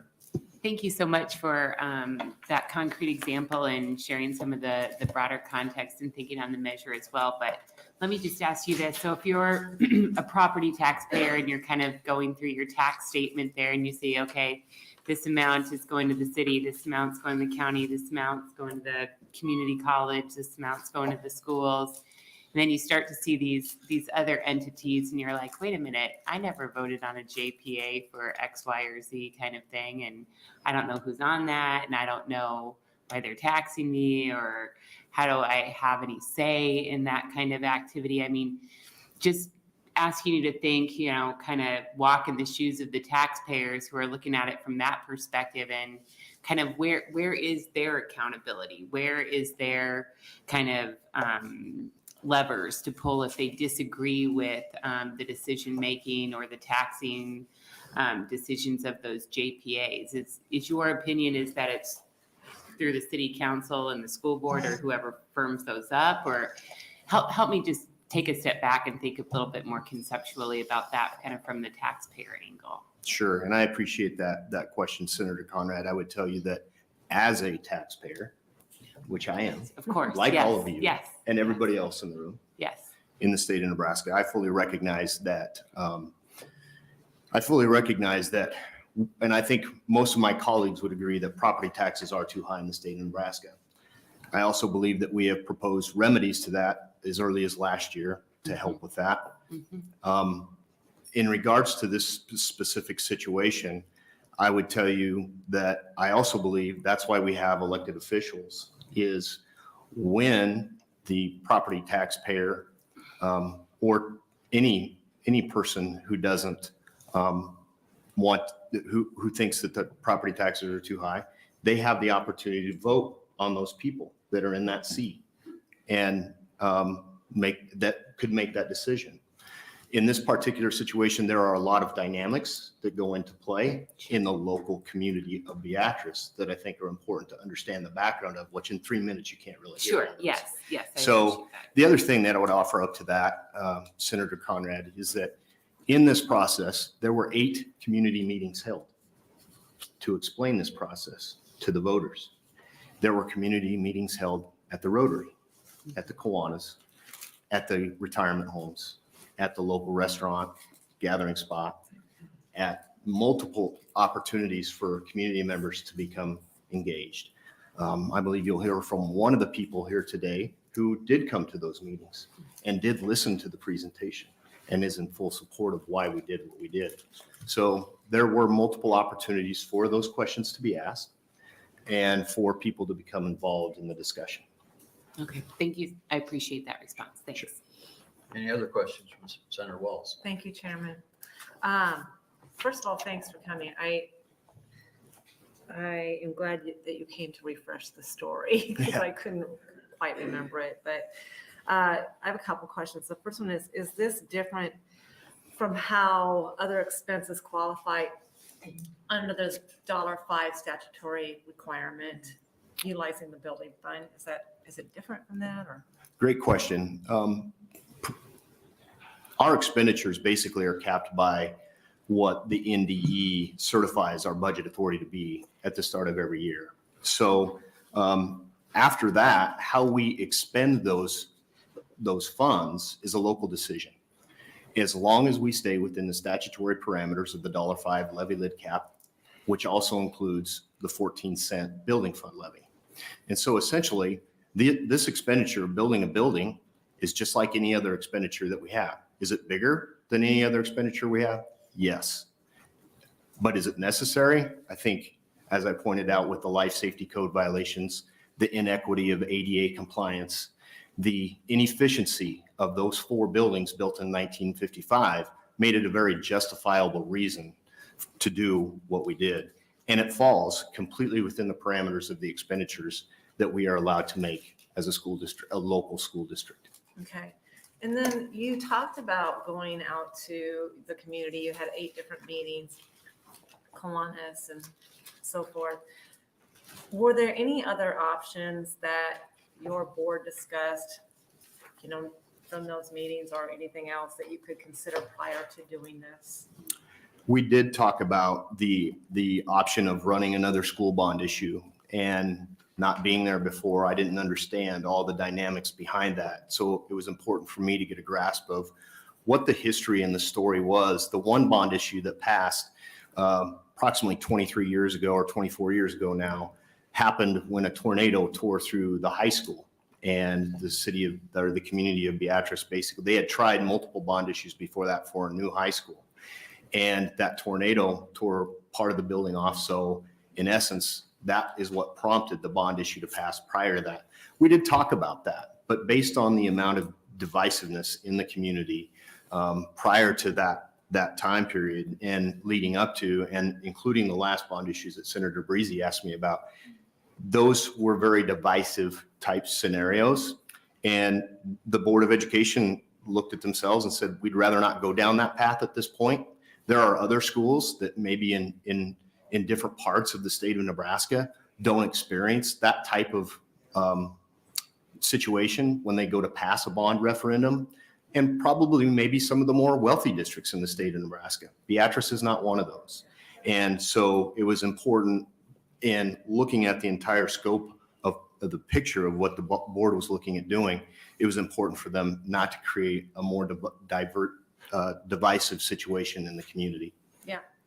Okay, and then I have one more question that I wrote down while you were speaking. So you're currently operating within the $5. Would you have reduced the $5 levy if you had not done this project? That's another good question. And we've been asked that before. And I think what I would attribute my answer to is something my grandpa used to tell me. I'm originally from Wyoming, and I grew up on a farm out in Wyoming, which I currently own. And it was owned by my grandpa that homesteaded there. And his response when it came to making purchases on the farm was, don't put lipstick on a pig. And one of the things that he always had to do was look at where the cost benefit analysis was. And for us, operating on the $5 meant simply adjusting about 3 cents from the general fund to the building fund. And essentially, we had a choice. We could either continue to levy the $5 under the statutory levy limits and put lipstick on a pig and renovate 4 old buildings that would not be nearly as efficient, either in personnel or energy or other means, that it would to build a new building. So again, there's multiple reasons for why this decision was made the way it was that apply specifically to the local community and the people that were in that. And it doesn't go without notice that there are people that didn't necessarily agree with it. I totally understand that. But I think that's probably the people you heard from by the nature of the definition of a complaint, correct? Complaint. But did we take time to seek out those people that when I walk into the pharmacy that say, great job, or I walk into the grocery store that said, thank you, this is needed to be done for years in Beatrice, and we just couldn't get it done? Did we seek out those opinions? And the answer to that question, in my esteem, in my opinion, would probably be no, because they don't typically be the ones to call. 2 years before, when we did reduce our levy, did we get a phone call thanking us for reducing our levy? No, we did not. So in answer to your question, Senator Walz, we made a decision that's a local decision, and we would have had to continue to levy that $5 to either put lipstick on a pig and renovate 4 old buildings that would essentially have would not have been as safe and secure as the one we're building, would not have been as equitable with ADA compliance as the one we're building, or as efficient. So the decision was made to do what we did on the basis of those 3 key premises. Any other questions for Mr. Alexander? Did you have another one? No. I'm done. Okay. Any others? Yes, Senator Albright. Okay, so you're saying, what year did you come, 2016? 2018. 2018. This will So be- the year before you came, the fire marshal came in? Had he been there before? Did he say he was going to shut the school down if we didn't perform these 28 safety violations? I don't know what he said. I just have the fire marshal's report. Okay, and my question is, a lot of these old schools in 93 other counties are sometimes grandfathered in because people just don't have the money to fix them. Mhm. But what was it like when you went, and maybe it wasn't in your time because this was before, was it a 60-40 vote? Was it a 70-30? What were the numbers in your town when the people said no? Some of these bond issues pertain to the high school. The two particular bond issues that pertain to the PK5 elementary school, the first one, I'm going to guess, was 55, 45, something like that. The second one failed miserably, 65, 35. So, I don't remember exactly, Senator Albright. and I sit on revenue too, and I've heard a similar story to this in Lancaster County with their event center. You don't just get to build it anyway. I mean, I think that's the worst thing that you could do to a taxpayer. And I'm not gonna argue, or not even argue. I just want to state that the taxpayer, especially in today's climate, when you see these astronomical valuations, whether it be residential or farming or whatever it is, if you're a farmer in that area, it's the city that's going to decide your fate. We had a jail up in our district.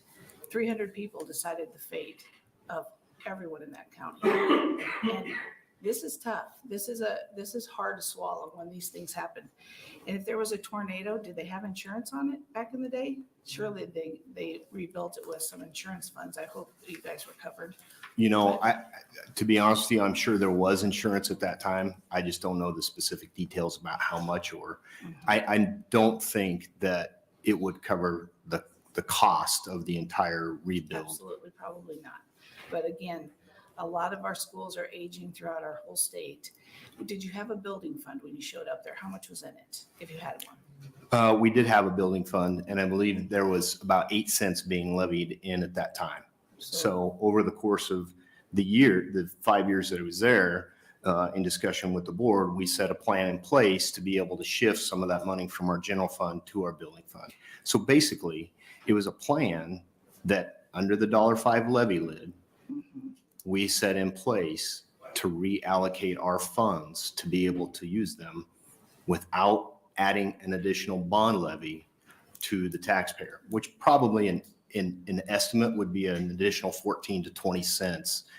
Now, I know there are lots of schools that did pass bond issues last year that, because of the price of product, their bond issue didn't cover the cost of that particular, the cost of their project. So they had to find a different means to do that. And I don't know what all they did, but. And what was the number of the bonding? What was the total when you went out and took care of all this? What's the number? For us? Yeah. $35 million operating loan from a bank.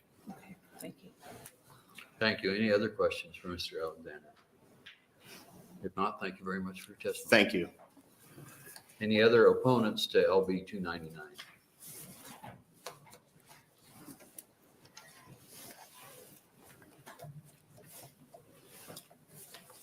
Hello. Good afternoon, Chair Merman and members of the committee. My name is Erin Chadwick, ErinChadwick, and I'm here today in opposition of LB 299 as a small business owner and employer, a homeschooling parent, an economic developer, a former BPS school board member, and as a concerned citizen of Beatrice, Nebraska. Why do I care? When I moved to Beatrice in 2013, I remember a prominent leader in the community asking me why I cared so much about our youth, and who later told me that their opinions don't matter. I was floored, but determined from that moment to utilize any position I had to ensure that our youth were never looked over so long as I had a say in the matter. Take a drive around Beatrice and you'll see another expansion in progress at our local hospital, an incredible new home for Beatrice Fire and Rescue, reinvestment and new construction on our community college campus, restored historic downtown buildings, and then Beatrice Public School buildings. It doesn't take much of a drive to see what the community thinks of its youth when some of its worst buildings are those belonging to its public schools. Our elementary buildings have reached the end of their useful life and are unsafe environments for our children. Beatrice Public Schools has worked to maintain these buildings, but it's difficult to piece together parts for obsolete systems and astronomically expensive to replace them. Knowing that these buildings will continue to decay, BPS tried and failed on numerous occasions to partner with the community to update its facilities through bond issues. In a community like Beatrice, whose farmers shoulder the bulk of the area's property taxes, where people have a choice in where to educate their children, and where we share workforce and taxation issues like the rest of the country, it's crucial that districts across the state have multiple tools available to provide for the basic life, safety, and environmental needs of students and staff. Equally, if not more important, is that communities retain local control, as those who know what's best for Beatrice live there, not here at the state capitol, not in Omaha, not anywhere else. When it comes to property taxes, an issue largely out of local control, the state is failing us. This legislative body has failed to provide true tax relief for Nebraskans and has failed to fully fund schools through its TIOSA formula. Unfortunately, until these two things are resolved, districts throughout Nebraska like Beatrice are going to find it very difficult to pass any bond issue. If Beatrice hadn't utilized the interlocal agency tool as it stands today, they'd still be faced with the difficult task of passing a bond issue for tens of millions to bring 4 elementary buildings up to code and make them conducive for learning in 2023 and beyond. The members of the Beatrice Board of Education are qualified and trusted liaisons between the school and community, whose most important mission is to do what's best for the children, our future, of Beatrice. These local leaders are accountable for their actions and have the people to answer to. In a community like mine, that means something. They know that if they fail in their roles, their community can use their voices in public forum and on ballots come November. LB 299 erodes at the very fiber of local control and does not address what districts need from the state: property tax relief and properly funded schools. Thank you for allowing me the opportunity to submit this testimony today in opposition to LB 299. Thank you. Does anyone have any questions for Ms. Chadwick? If not, thank you very much. Thank you. Any other opponents for LB 299?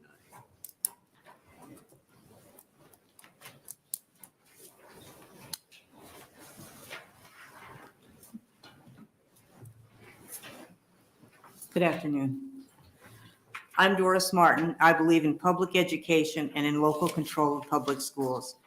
I am speaking in opposition to LB 299. I spent 35 years in a high school journalism classroom, 10 years at SCC working with high school students in a career academy setting, and am currently the executive director of the Beatrice Educational Foundation. In addition, I recently began my 4th term on the District 15 school board. I first want to address the concern that because a district builds a school without a bond issue, they have done this without the voters' approval. I was elected by voters in District 15 to represent them. I take this seriously, and with each vote, I think about the best interest of students and the best interest of taxpayers. I was representing the voters when I voted to proceed with the construction of a new elementary school. This was done after much research, both by me individually and through presentations at public board meetings. I hear all the time about the need to be mindful of property taxes, so I'm confused why when a group of elected officials vote to build a new school without raising property taxes, there is still opposition. I voted to proceed with construction on a new school prior to being re-elected in November of 2022, so this tells me that not everyone was unhappy with this decision. I do know that in my school district, we have a group that seems to pride itself on voting no on bond issues and continues to bring up topics that have been decided decades earlier. I also know what a difference a new school built to meet today's needs can make in the education of a child. I was fortunate to move from a building built during the 1950s, the same time frame as our current elementary buildings, and into a new high school in 1999. I might note that this came after 2 failed bond issues and a tornado. Many believe that without a tornado doing damage to the then current middle school, it would have failed a 3rd time. My new classroom allowed my students the opportunity to learn skills necessary in the 21st century. They were able to leave my classroom prepared for success. I want the same for today's students. I also want to do this with respect for taxpayers' dollars. I believe this construction model allows for both. It appears that state senators that have gone on record to say they are in favor of local control are all in favor of local control and decisions being made by locally elected officials until they aren't. I don't understand this. It appears to me that when the squeaky wheel makes noise, the assumption is made that everyone is opposed to a decision like we made at Beatrice. By nature, you hear from the 15 to 10% from the 5 to 10% of the people who complain, but are not hearing from those that have no complaints. This bill would take control away from school boards to do what is right for students. I think we can all agree we want to do what is right for students and for the community that supports them. This bill will do neither. Thank you. Any questions for Ms. Martin? If not, thank you very much for your Thank you. testimony. Any other opponents to LB 299? Sorry, I think I brought up just enough copies, so I have to use my iPad.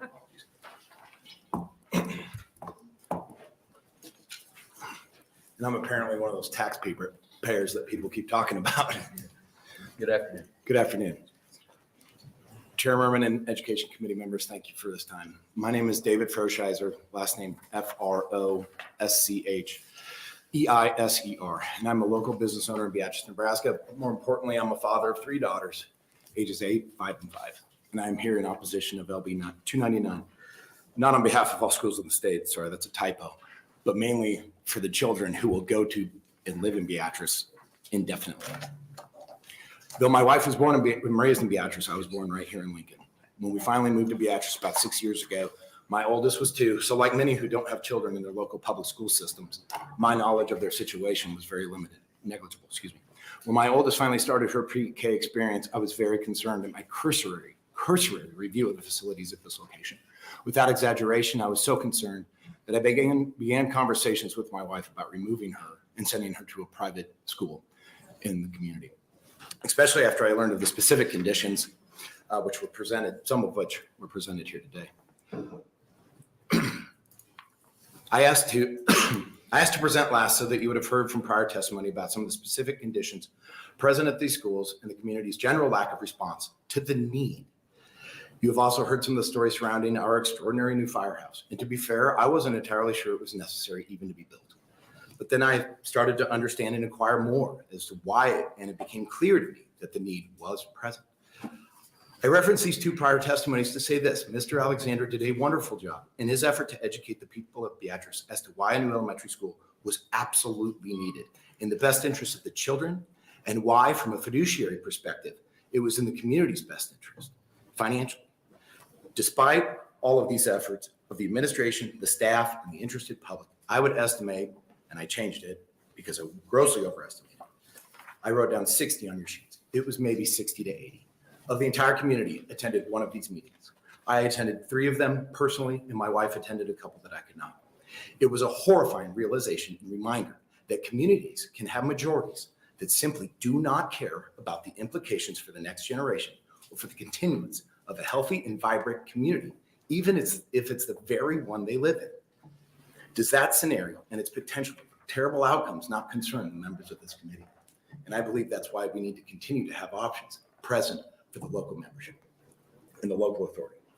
What the unicameral is proposing would eliminate unnecessarily the autonomy of local authority to make appropriate decisions with respect to the health, well-being, and education of the children who are ultimately in their care. It is the duty of the local school boards to behave in a manner that is best interest of the child while operating within the limitations of budget and budgetary confines, which in the specific case of the BPS was accomplished. Let's make this discussion a bit more analogous to the progression within educational decisions through COVID. An apolitical progression of facts is that eventually the federal government recognized that it could not unilaterally make decisions regarding school closures for every state. The next iteration of this recognition happened at the state level, where our state realized that these decisions needed to be handled at the local level because they were the best positioned to act in the best interest of children and staff. But the theme of this progression is that those who are in the best position to make the best decisions are those at the property authority at the local level. And in all deference to the senator from Elkhorn, if we took our elementary schools and placed them in Elkhorn, they would be demolished by the end of the week, and you would have a bond issuance in approval of new elementary schools. And I know that this is a community, and what I'm driving at is that this is a community by community issue. We didn't have an option. Thank you, Mr. Brushoser. Anybody have any questions for Mr. Brushoser? Yeah. Senator Conrad. Thank you so much, Sorry. Chair. It's- And thank you so much for being here. I really appreciate Thank you, Senator. you sharing your experience from your community and your family. You know, and one thing that I'm thinking about, perhaps that's broader than even the measure that Senator Linehan has brought forward, which I definitely appreciate and understand that there's a lot of merit to this idea from a taxpayer and transparency and accountability perspective. But I'm struck by my friend Senator Albright's comments and some of the comments that people from Beatrice have brought forward here today. I mean, it sounds like there's a serious issue with ensuring that we have adequate school facilities in our state to meet the needs of our kids and our teachers and help them prepare to be the next generations of Nebraskans in the workforce. And, you know, I'm just trying to connect the dots here to think through, you know, we have these really significant challenges just in providing basic facilities for a lot of our schools, it sounds like, and maybe schools have had to get creative about how to go about financing those. You know, what does that say to us as state policymakers? How can we really respect, of course, local control and decision-making for each community to get it right? But like, is there a broader issue here, perhaps, that we need to be thoughtful about from a state perspective? If we have our schools maybe not crumbling, but in disrepair or not up to where they should be, that's troubling to me as a state policymaker. So I'm just kind of thinking through it from both angles there. Well, I think that's right. And honestly, as a relatively fiscal conservative from that perspective, you know, I do want you know, accountability and transparency to the taxpayer. And I think perhaps there's some sort of area to come together where, like, for instance, specific to Beatrice, because that's the only one that I can speak of. I'm sure there's other rural communities that would be similarly situated. The sheer cost of repairing and bringing them up to code and all of those things, including ADA compliance, simply becomes fiscally impossible or equivalent to just building a new school. And that, I think, is where we found ourselves facing as a community. But at some point, there is a disconnect between the community and sometimes the needs of the community, where from a true vote perspective, there needs to be some sort of help, maybe from the state. But when the facilities become so dilapidated and you put it to community vote over, and I know it hasn't been done in a while, but I can tell you, living there for even the 6 years and then my family, it was never going to pass. It just not. And I don't mean to be flippant when I say that, but it would not.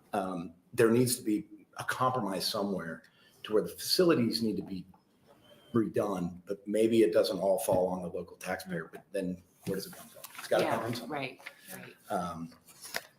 But, you know, I grew up, I mean, I went to Rousseau and Irving and Southeast, so I grew up in a district that had great facilities. So, you know, you look at that difference between, and there's a lot of, I mean, there's food and everything else, but when you look at that difference between what my girls go to from a facility standpoint, where you can't get the urine smell out of the bathrooms and there's exposed electrical and go on and on and on. This is not where I want my girls to be.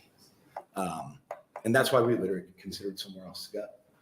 And if you want your community to survive, let alone thrive, you have to have the facilities where people will want to send their school to. There's no other way around it, because that's their and that's why I'm shaking. It's like, that's their most important thing, right? Is your children. And so when you see that, you don't want to even be a part of that community if that's where your kids are going to be going for the next 10 years. Yeah, I appreciate that. Thanks for your response. Any other questions for Mr. Brushoser? No. Senator Wayne. I mean, serving on the school board at a time, but isn't that the point of the bond, is to make sure that everybody's voice is heard? Why do just a selective few do that? Because sometimes the Well, why do majority you- is not right. Because you have a disparity between the alignment of the majority as far as what they want their money to go to and the needs of the community sometimes. And without options. Then that goes against local control. The local majority is saying X, and But we elect our school board members. understand. But There's a measure of control. not necessarily on a bond.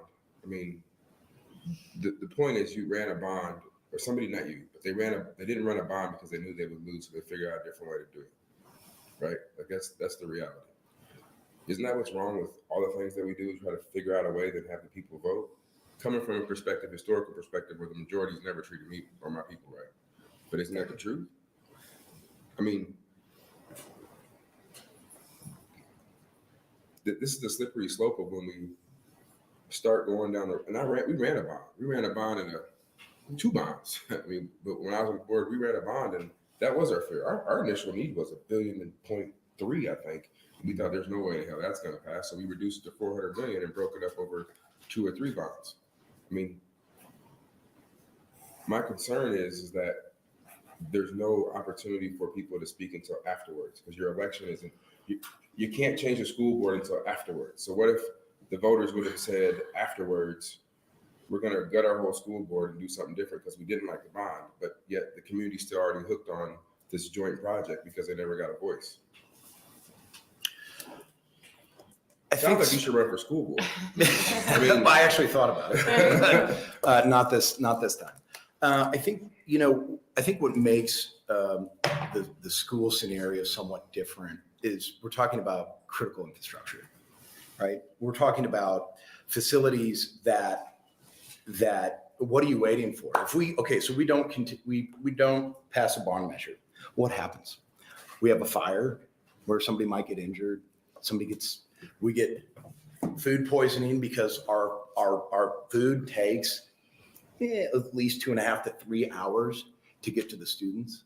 And so you've got airborne bacteria growing. I'm disagreeing with you on that. I'm just saying. But a 65-year-old farmer in Beatrice, Nebraska, he may not care about that from a bond perspective, from a bond perspective, because he or she may not live in that reality or take the time to learn how bad those schools were, right? Maybe if he or she stepped their foot inside these buildings and saw how bad they are. And this could be in any community, not just specific to Beatrice.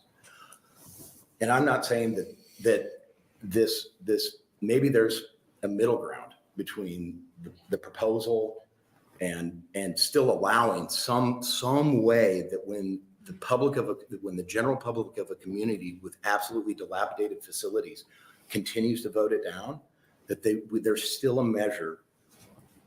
We're talking about kids, man. I mean, this is. No, I appreciate your answer. I'm struggling with this issue because at the end of the day, it's tough. At the end of the day, our legal counsel, who happens to be back there, would have told us, like, there's a voting process. We're not taking a chance on this. And so that's just what I remember at OPS. Like, we're going to go out. So that's why I understand the concern. I understand we had serious needs, but maybe we'll find a balance. I don't know. I'm gonna go back to the judiciary problems. Any other questions? I've actually got one. Sure. And it's along the same lines as Senator Wayne had. Do you feel the disparity between the people that pay for to support the school and even bond issues has anything to do with maybe some of the disagreements about whether or not a bond issue should pass? For instance, the unfairness of property taxpayers that have to fund a large. Wholeheartedly, I think. My personal property taxes just went up 30 or 35% this last year, and I don't know where the money went. I want to investigate it further, but you get a notice in the mail, and you're like, your property taxes went from here to here, and I thought they were already high. So I totally can relate to the tax relief, what I feel is the tax relief that would be necessary from a personal property perspective. But that's why operating within, if there are the ability to work within the confines of statutory limitations from a fiscal and financial perspective to where you can accomplish like what we did. I think those avenues need to be allowed to be at least pursued. And you know, that team did an incredible job in educating the people who showed up to the impact of what they were doing. Those who didn't, which were most, you know, missed out on an opportunity not only to understand and learn of the who, what, why, when, and where, and how it would affect them, but also mainly the why. You know, when you hear, yep. Thank you very much. Any other questions? Okay, thank you. Any other opponents to LB 299? Anyone wish to testify in the neutral position?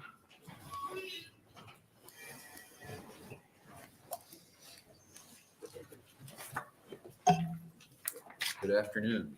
Good afternoon.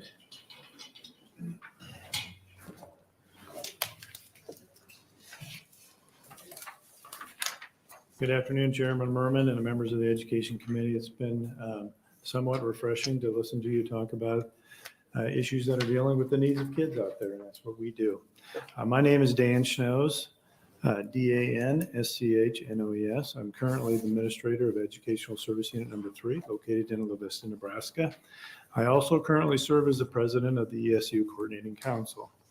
I've been an administrator at ESU for the past 9 years, and I'd like to submit my testimony today in a neutral position for LB 299. As most of you know, the mission of ESUs is to serve and support our schools. That means their students, our students, and all the people in Nebraska. We're kind of one of the hidden gems of Nebraska, at least we feel, and that we do a lot of work behind the scenes. We work for the expectation of efficiency, and we try to be an asset to our school districts. We try to be good stewards of the taxpayers' dollars, and we try to help provide to our school districts what is needed and what is necessary. A lot of times we fill the gaps that they can't do alone. And we also use our economy of size to keep our costs down, and we're asked to innovate and lead wherever possible. And we've been called on many times over the past 5 years to help with many challenges across the state of Nebraska. However, what we would like to talk about today is that there are times when entering interlocal agreements are very beneficial to ESUs and or school districts. And on the back page that I handed out, I put in 2 examples, and I'd like to just briefly cover those. Up in Northeast Nebraska, we have a network consortium. It's an interlocal agreement. And this partnership started in 2000, and it was there to start improving the bandwidth and the internet for a number of their member schools. And since its inception, multiple projects, services, and contact issues have taken place. And as you can imagine today, they're focusing on a lot on cybersecurity. And this interlocal agencies has saved thousands of dollars because they'll be able to do all this work together. Now, what's the size of this area? ESU's 1, 2, 7, 8, and 17, which covers most of Northeast Nebraska. So a great example of how this has been working for over 20 years.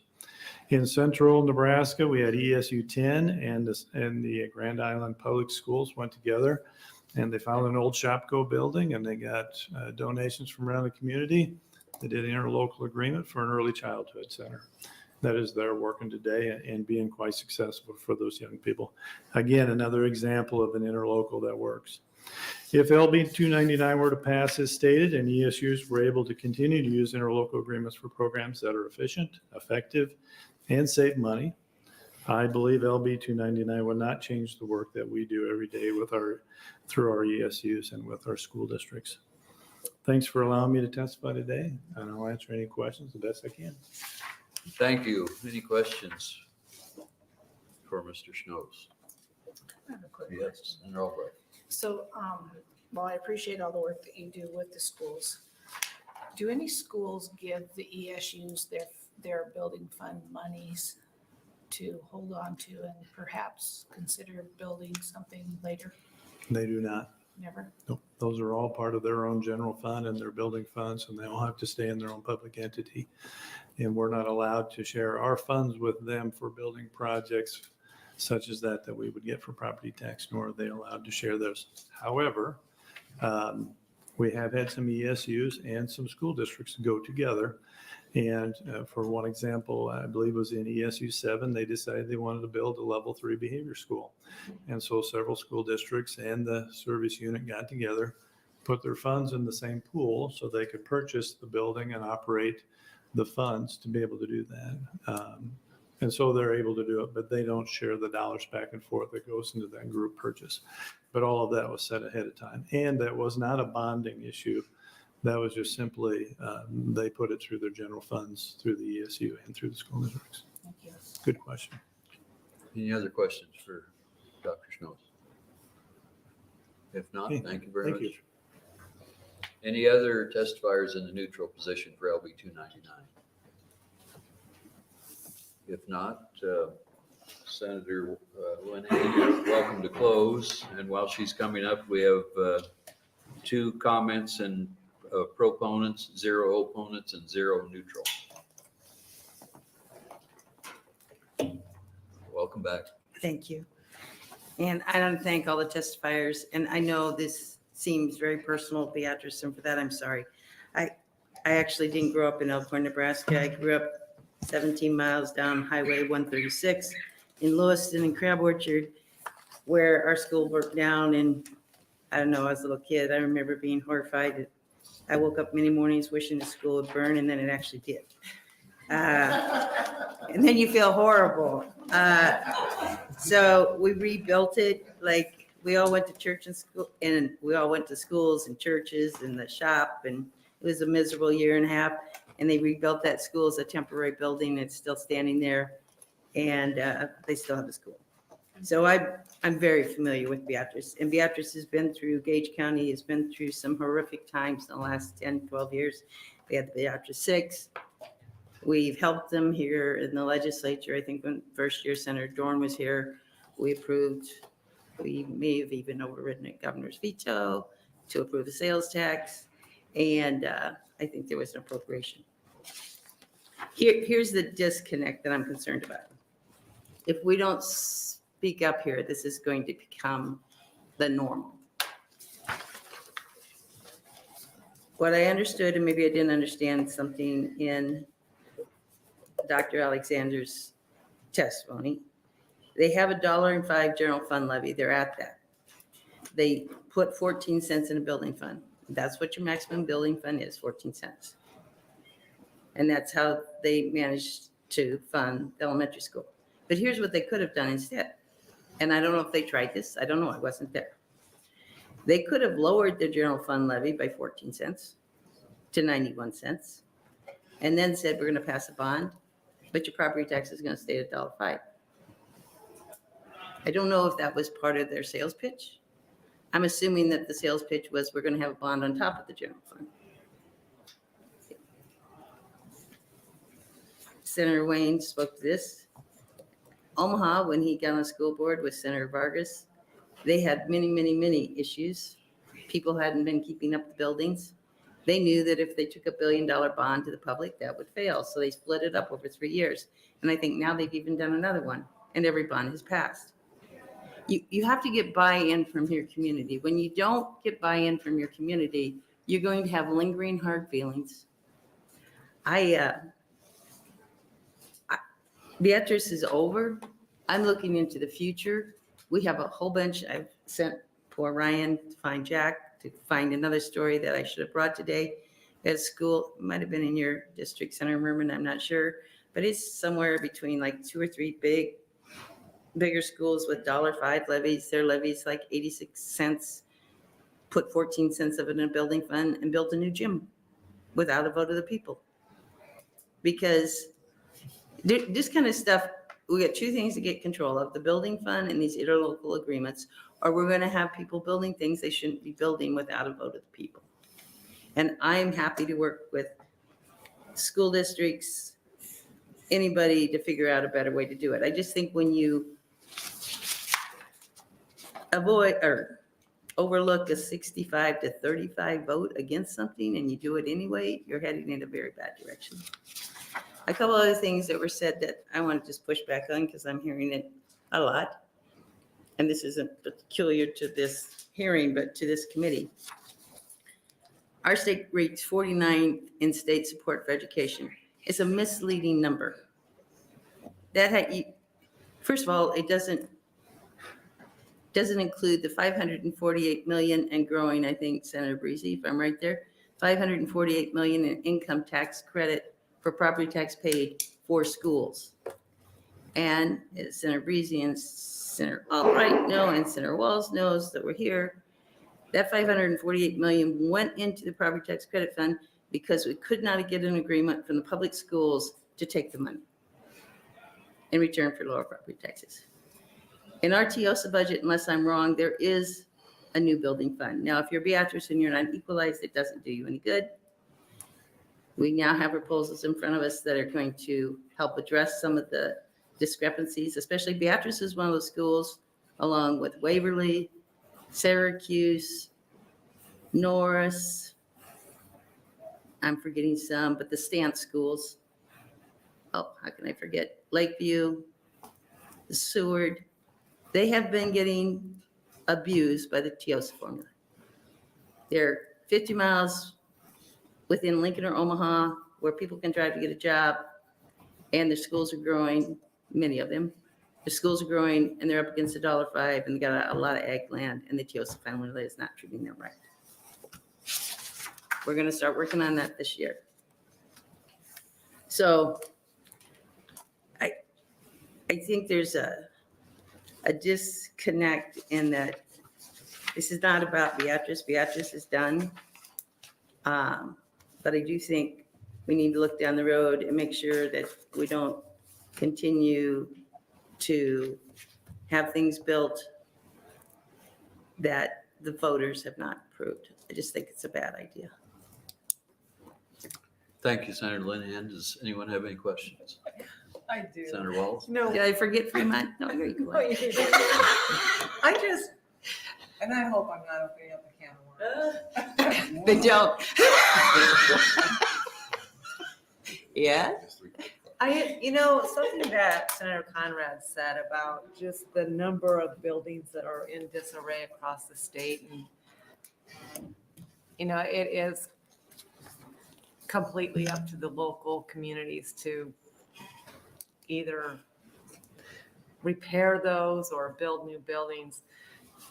And so my question, I just want to know your thoughts on this. Okay, I'll try. I mean, do you think that there's merit in having the state help with some of those expenses? Well, that would be, you're right.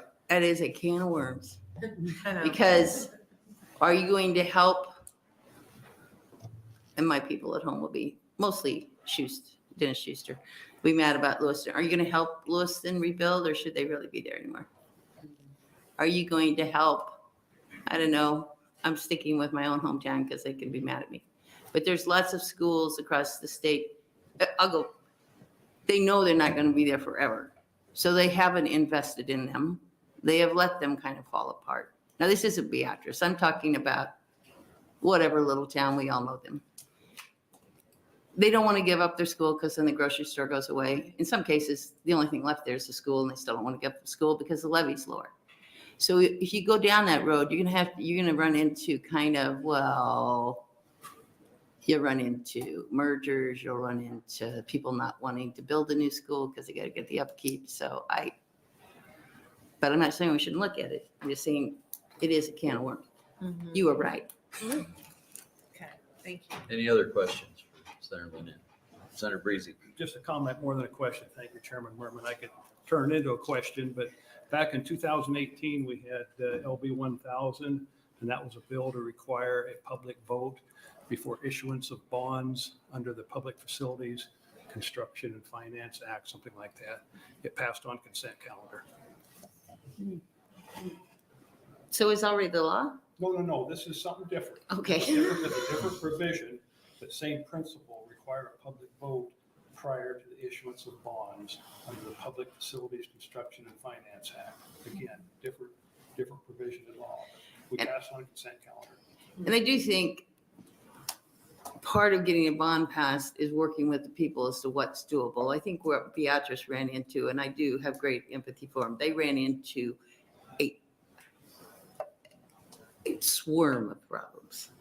You get debt, you have people are in a very bad mood because and I think the state did the right thing in helping with the lawsuit because it was, anyway, we don't need to go down there, but I understand why times could have been very tough in Beatrice.